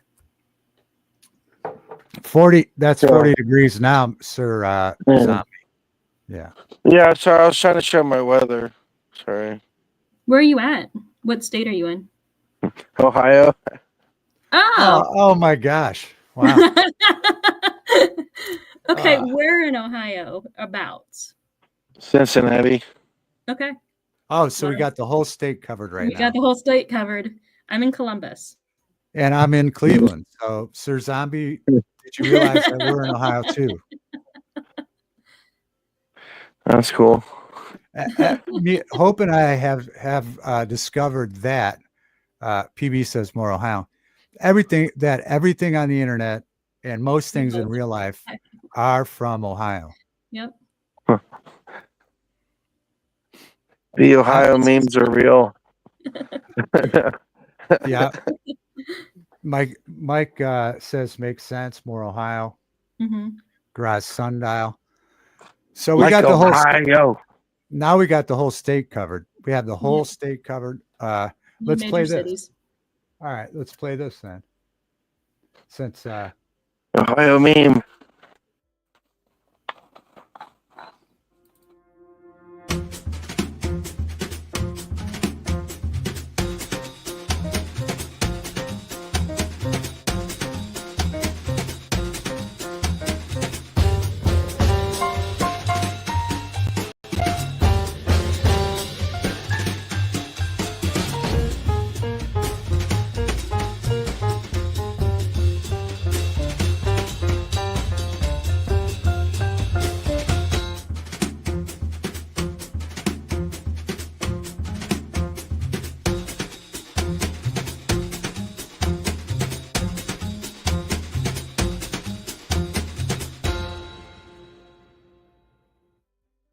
all right, there you go. It came from Ohio, Sir Zombie.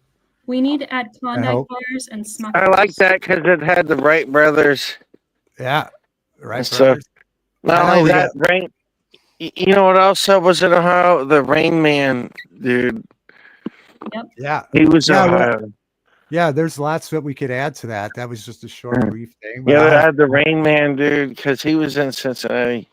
Yeah, definitely watch Wapner. Definitely Wapner.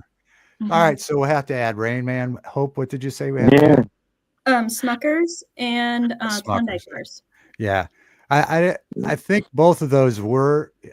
I had them saved in my photos, but they didn't make the cut. But I'll add them. I'll extend it. It doesn't matter. I'm glad that we got to play that video tonight. Actually, yeah. I'm sure Mike Jones loved it because he always loves when we talk about Ohio things. I know. Well, You know what yeah. I have to get from Cincinnati is I have to buy Skyline chili. Yeah, Scott, I was going to just Like say you that. have to get Skyline chili. My friends that live in Kentucky, but we call it Cincinnati. They live in just over the border. Eh. And Covington? is that Covington? Well, Newport we News. went there Florence? once. Is it called Florence? Fuck, I forget. Florence. That's it. That's it. Yeah. The other F word, Florence. Something.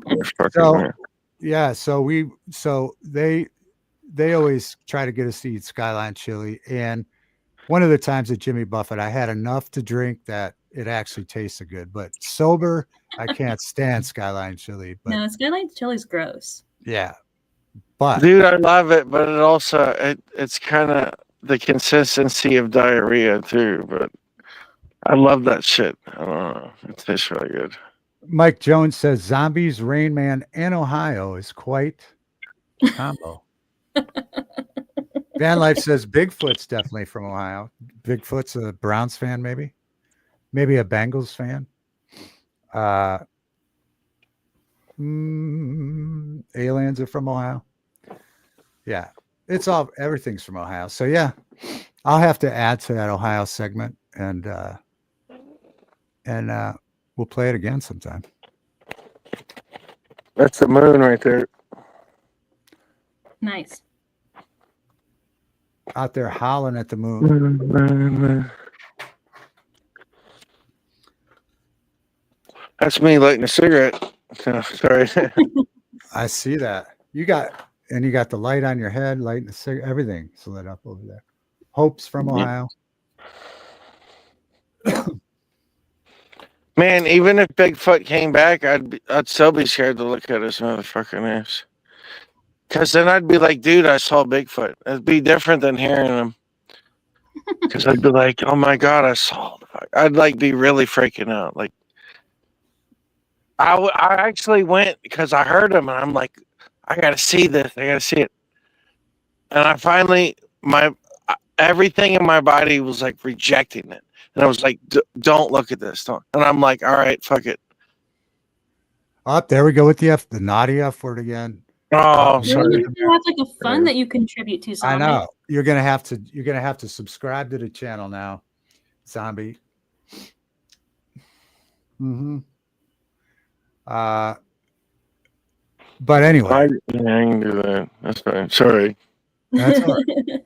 I apologize.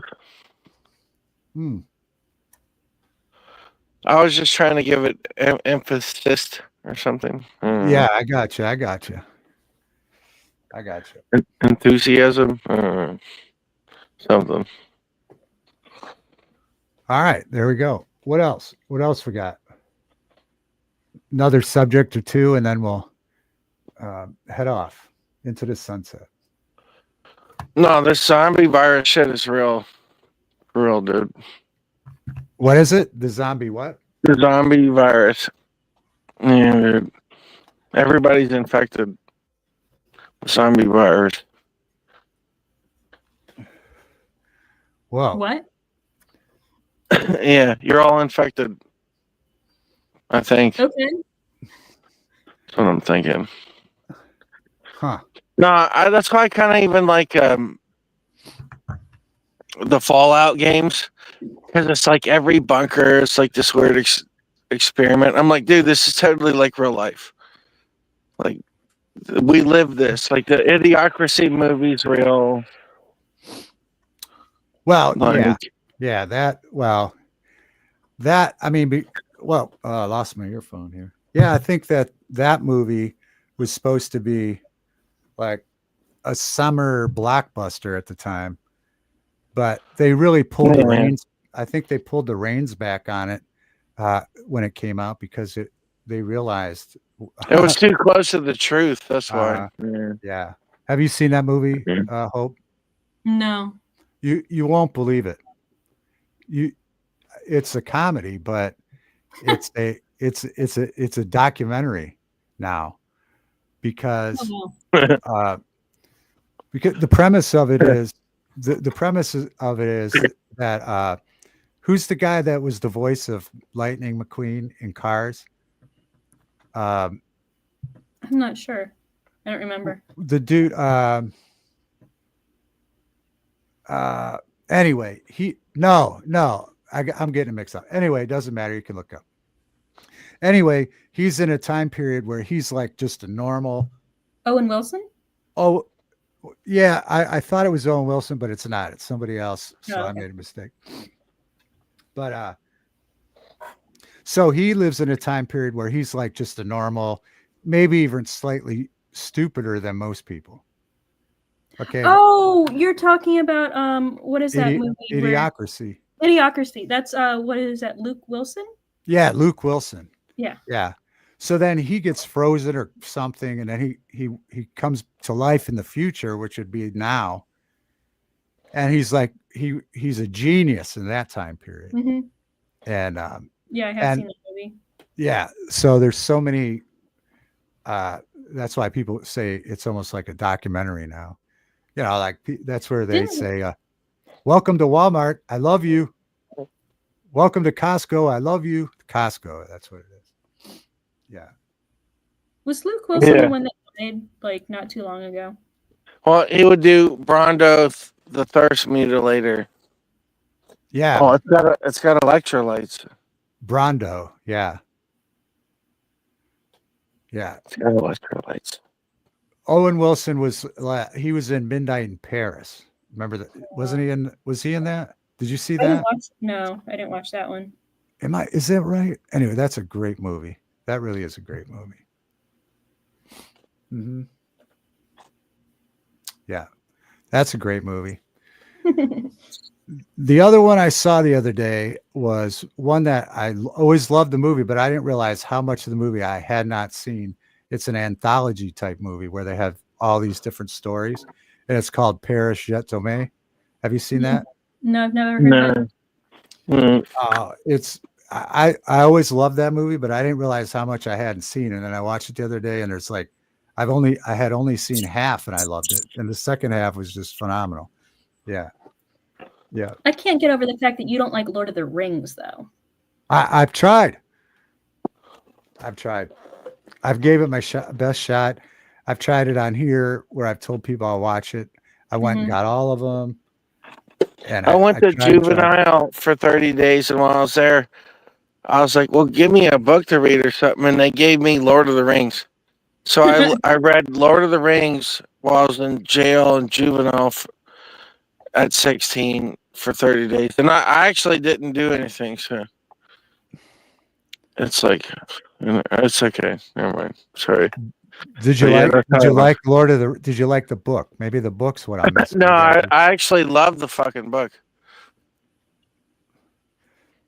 Uh-oh.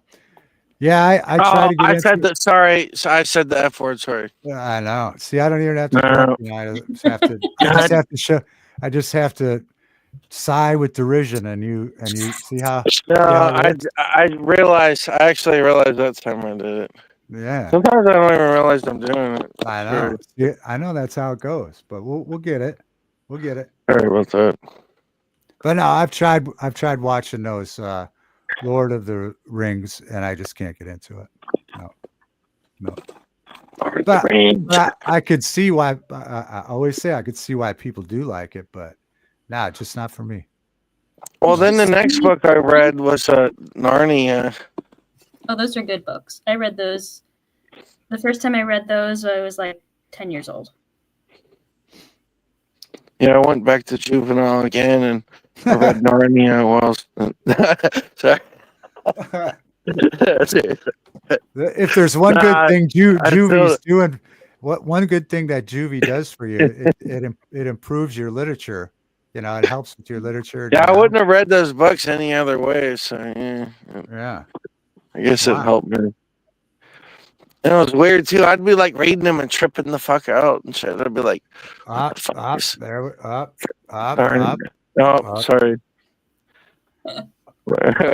Oh man, I didn't think about it. We're doing like a Pavlovian dog type thing with you here. Oh my god! When you hear up, you know what's going on. Midwestern. Oh, Up, oh. up. Oh, hey there. I'm really. No, What's up, I know buddy? I'm really bad because I got bad influences. I can't necessarily blame them, but that ain't helping any. I know that. So No, it's a habit. It's a habit, is what it is. yeah, it is. Like I don't like that habit either, because I do think about it. Because I'll be sitting there thinking like, oh my god, I don't want to be cussing or something. Yeah. So sorry. No, I mean, I understand. I mean, it's I understand. I get it. Sorry. But yeah. Well, we'll get it's something we're gonna work through, folks. We're gonna get through this. I'm trying. All right. What's up, Eddie? Good to see you. Hope you're doing good. There's Eddie's info. Yeah, no, that wasn't the right one, Pam. When's Eddie streaming again? Probably tomorrow, I'm guessing. And you're not, so getting back to the musical thing, Hope, you're not going to stream the musical. You're just going. What's going on? You're just going to watch them together, right? Yeah, I'm just watching it with my friend.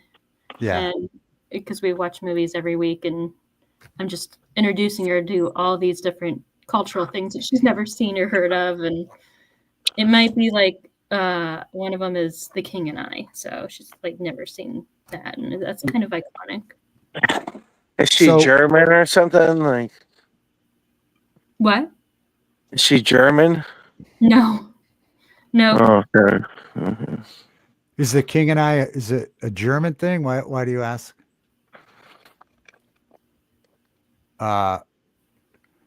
So no, because I have like British friends and German friends, and they always ask stuff like that. I have like German. They ask like a bunch of weird stuff. Like what's this and what's that? What we're curious too, because I asked them questions too, like, well, what's this or what's that? Eddie says musicals. Yeah, I saw that. So The King and I. So what year is The King and I from? I believe it's from the 50s. It has Carrie Fisher's mom in it. And who plays? He's a bald. The lead character is a bald guy, right? Yeah, the King of Siam. It's Yul Brynner. Yul Brynner. That's right. Okay. I don't know if I've seen that. I probably have, but it's been a long time. You probably know the songs from it. Eddie's been watching Babylon 5 on Amazon. Eddie, if you watch things on Amazon, I would suggest watching Timeless. It's on there, and it's one of the best series that was ever on TV. They canceled it way too soon. Timeless? What channel's that? That's on what? Amazon? It's on Amazon Prime right now. It was on NBC when it aired originally. It probably started airing about 10 years ago. It's about time travel, but they're chasing this person through time who's been changing things. Like the first episode is the Hindenburg, and then they do like Abraham Lincoln's assassination. They do all these big things that it's very interesting, and like how it changes in the present to how it changes in the past. That's awesome. Good night, Van Life. Good to see you. Just got to get up for work tomorrow. I just saw a movie about the Hindenburg not too long ago. I found it at the dollar store for real cheap. It was a pretty good movie. Oh, wow. I forget a lot of big names in it. Mm-hmm. Yeah, good night. But yeah, that was a wild thing that they set. They sailed that from Germany, right? Yeah. So, yeah. And then New York. Right. And so in this show, I'll just preface it, is like it doesn't blow up on when it lands. It actually lands. So Okay. it's changing the future, changing the past because of the actions of one person. That's a cool. Gross got some facts about the King and I. Yep. Isn't there that one effect where it's like that one African guy and they call it some effect or something?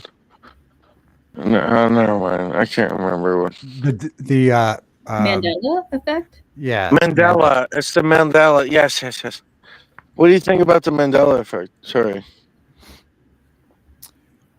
There's a channel that it's been popping up on my timeline every night, and they do a stream about this time every night about the Mandela effect, and I turn it on for a little while and I listen to them, and so the premise of it that they say is that there's different timelines, right? So you might notice something on a timeline that wasn't there. It was there on that timeline, but it's not there on this timeline.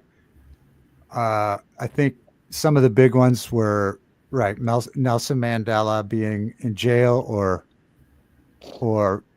dead, right? Or Mr. Peanut with the eyeglass, all kinds of advertising.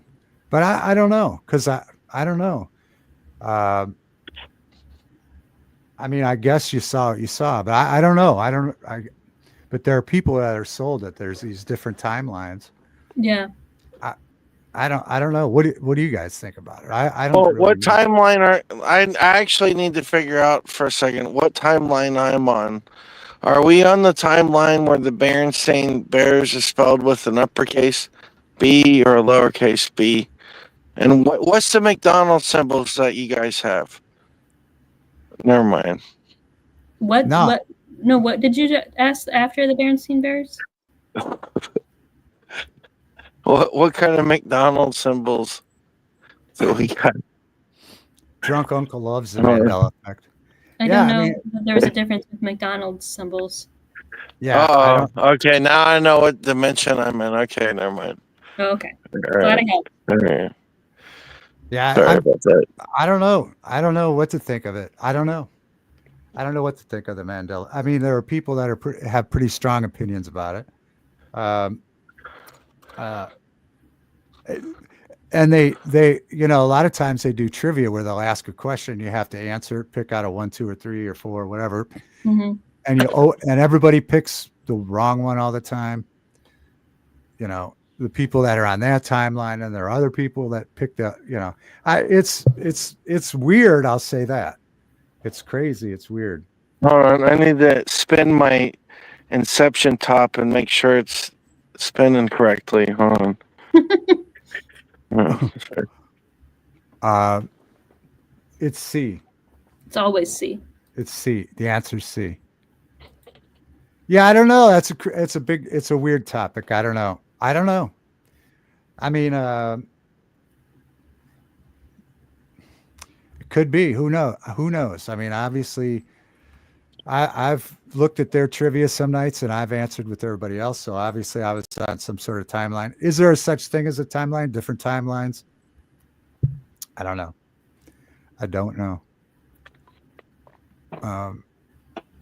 It's a pretty wild topic. Well, Elon Musk wants to go to Mars.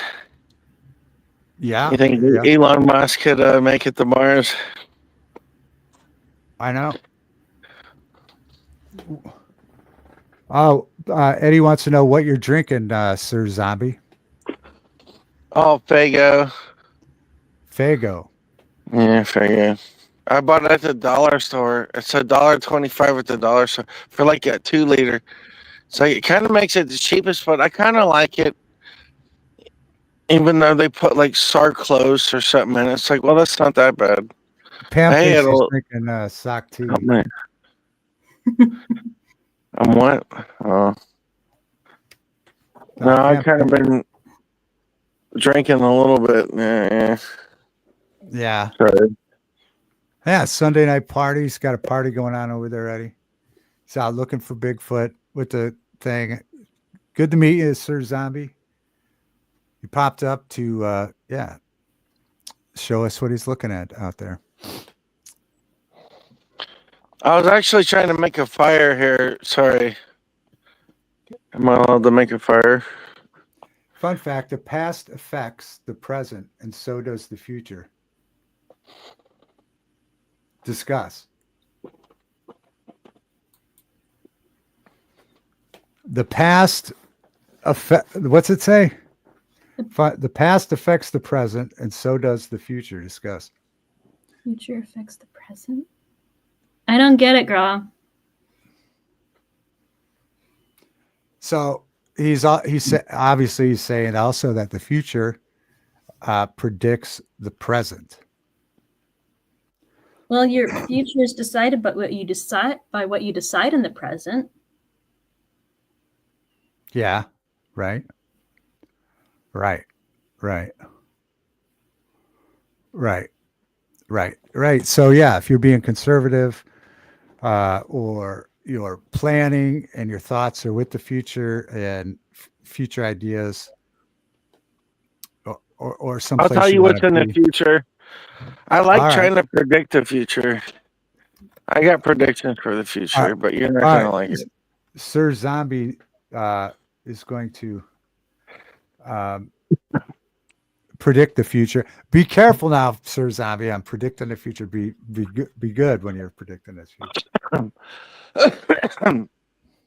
Sorry. Yes. Excuse me. Sorry.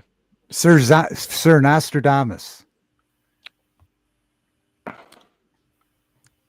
There's going to be a civil war or worse. Civil war or worse. There could be a coup in the government. A lot of people don't like this Mr. Orange person. I won't name any names, sorry. Anyways.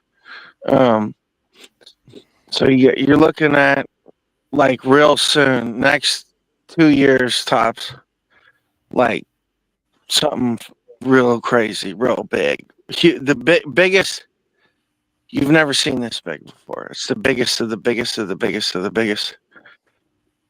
And everybody thinks I'm crazy. They're going to think I'm crazy, right? Well, what's the difference? They already think I'm crazy. What? So if I'm right, what are they going to think I'm crazy? It's like, I don't know. You know what I'm saying? Yeah, who knows? I mean, yeah. Gra predicts AOC gets an implant. Yeah. Yes. It's going to be me. So.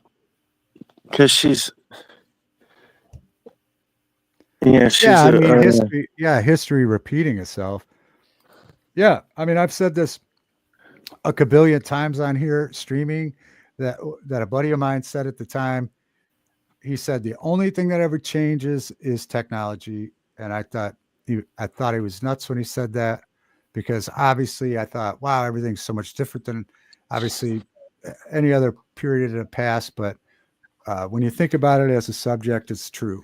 Nothing changes except technology. So the troubles that we have now are troubles that we've always had in a society. So it's just that we have different technology now. We're able to talk to each other on the stream here like this, where we couldn't do. It would be a telephone in the past. Before that, it would be letters. Before that, it would be a telegram. Before that, it would be, whatever. But you know what I'm saying? It's just that technology allows us to transfer the information so instantaneously now. Mm-hmm. But we did the same thing 100 years ago, 200 years ago, just in a different way and a lot slower. So things are much faster now, and so because they're so fast, because things are instantaneous, we have to have important things happening every day, right? Because back in the 100 years ago, they were cool with someone winning a home run championship. Now we got to have awards for every game, a new stat for every game, because it's instantaneously instantaneous, the facts and the records and stuff. So we get bored with it now because we want to hear it every day now. Mm-hmm. Where it used to be, we were lucky to hear it once a year or every 2 years. You know what I mean? So it's just technology's changed, but nothing's changed. Right? The Romans, same thing. Yep. No different than we're looking at today, except technology is different. But so we're in like an info war now, right? Because it's just instantaneous. It's because everybody wants everything instantaneously. Right. Yeah. Yep. Exactly. I feel impatient and also patient, but I can see where the impatientness is to, you because you do have that instant gratification kind of deal or something, or whatever. There we go. Hope. Instant gratification. Yep. I wasn't going to say it. No, I said it for you. Instant gratification. All right, Sir Zombie. Pam would like to know, do you have a YouTube channel? Yeah, it's called Zombie Lemming. Zombie, what was the second word? Lemming. Lemming. Zombie Lemming. Zombie Lemming. Send me the soundbite. So I could play my own instant gratification. Instant gratification. I know, I do need to get some buttons here. Mike will be back in 7 minutes. That's very exact, Mike. That's pretty specific. So we got Zombie Lemming. Let's see if Pam could find it. And we'll subscribe. Zombie, did you subscribe to my channel? I'll subscribe to your channel. No, I want to actually. Hold on. I have to pull my phone out and then we'll put just randomly, literally, it's not nothing against you. I literally just randomly was looking for StreamYards, and I don't sub unless, I talk to them and think they're cool. So yeah, I'd totally sub you. Yeah. All right, right on. All right. I would sub you so good. Oh yeah. Whoa. I would sub you so good, baby. I would sub you all night long. Wait. No, I didn't mean it like that. I didn't mean it like that. Hey, Zombie, I think we got your channel up here. Let's see. Hold on. I'll sub you so hard, baby. Let's see. I think this is your. Let's see. Let me go to it. Yeah. Hey, thanks, Pam. Zombie, I'm subscribing right now. All right. That way I can keep an eye on you and make sure you're not swearing over there. All right. There we go. Actually, I need some good influence in my life instead of bad influence. You came to the right place. So I subbed. So we got Zombie Lemming. I subbed up now. I subbed you so hard there, Zombie. Thank you. Oh, Gross subbed himself last night. That's great. So yeah, this was kind of whoa. I'm bringing up thing. What am I bringing up? Wait, what's your channel again? Sorry, I'm retarded. David Divine Broadcasted. I'll put it in the chat. Oh, she's putting it in the back room there, Zombie, Sir Zombie. It's in private chat. There it is. All right. There we go. I'll sub you so hard, baby. Yeah, but I can't click a link. That sounds like a new. The stream. Yeah, that's true.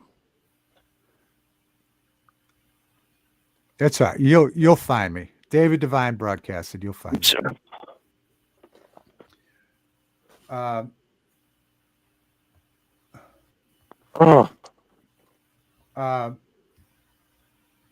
What do we want to do? A few more minutes or what? I'm thinking about, I have to make a cup of coffee, but that requires Hope being in charge, and you have to behave while I'm making a cup of coffee. Well, I need to go because it's midnight, and I All have to right. work in the morning. Hope's going. All right. We'll just wrap it up then. What do you got? You guys in chat want to go or stay or what?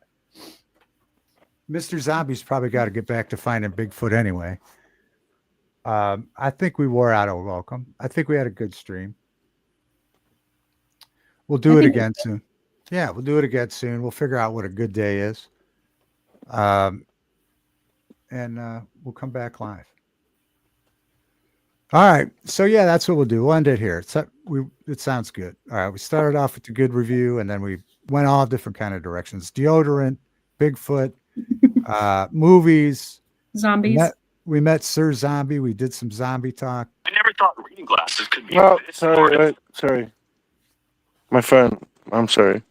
Oh, that's all right. That's all You right. good? I apologize. My phone. Go sub yourself. These are all great t-shirt ideas. All right. So we're going to do some final thoughts here. Put in your final questions in the chat. Sir Zombie, we're going to start with you. What's your final thoughts tonight on this historical live event? Oh, nice fire. And thanks, Steve, for sending people over. I appreciate it. The zombie virus is in everybody's brain. You're all gonna die. No, I'm sorry. I'm just joking. No, anyways. No, nice meeting you. Sorry. I'm really retarded. Sorry. No, nice meeting you guys.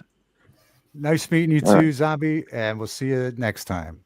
See you later. I love you. Bye.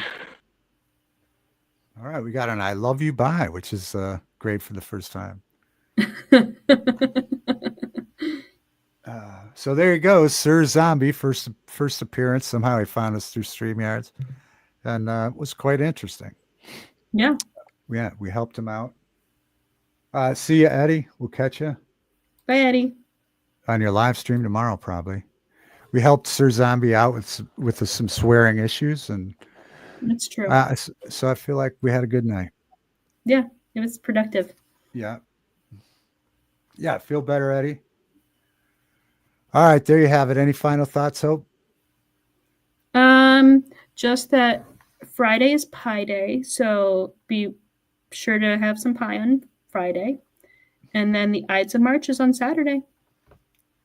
Pie Day and the Ides of March. Yep. So, did we have? When is St. Patrick's Day? That's next Monday. Okay, next Monday. All right. I feel like I always miss St. Patrick's Day, or else I'm always driving through the square and everybody's having a party, or they're packed, and I'm like, oh gosh, next year I'm going to definitely go to St. Patrick's Day. It's always on the 17th. And Aaron Go Bra, yeah, Aaron's Gold Bra. And Go Bra. Nice, guys. Oh, Cheryl says Creek's on after, if anybody's bored. Thanks, Cheryl. All right. We'll come over and say hi to Creek. All right, there you have it. We started off with the box set, Nothing is Sacred, 3 Heresies by Luis Bunuel, which are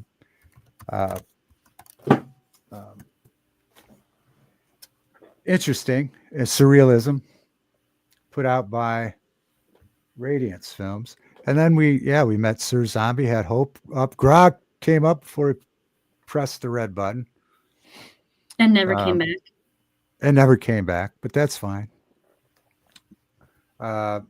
Mike Jones and everybody, Pam, Grog, everybody from Steve's, thanks for popping over. We'll check out Creeks, and we subscribe to Sir Zombie, so that's great. And Hope's still short. And Gra's still ancient. Gra's still old. There we have it. Let's find an outro here. And we'll catch you guys next time. I'm going to, believe it or not, this late, I'm going to make some coffee. Wow. And play baseball. Bye, everybody. Okay. Let's see. It came from Ohio. Thank you. Thanks for watching. All right, here we go. Thanks, everybody. We'll catch you next time. Thanks, Hope. And we will see you.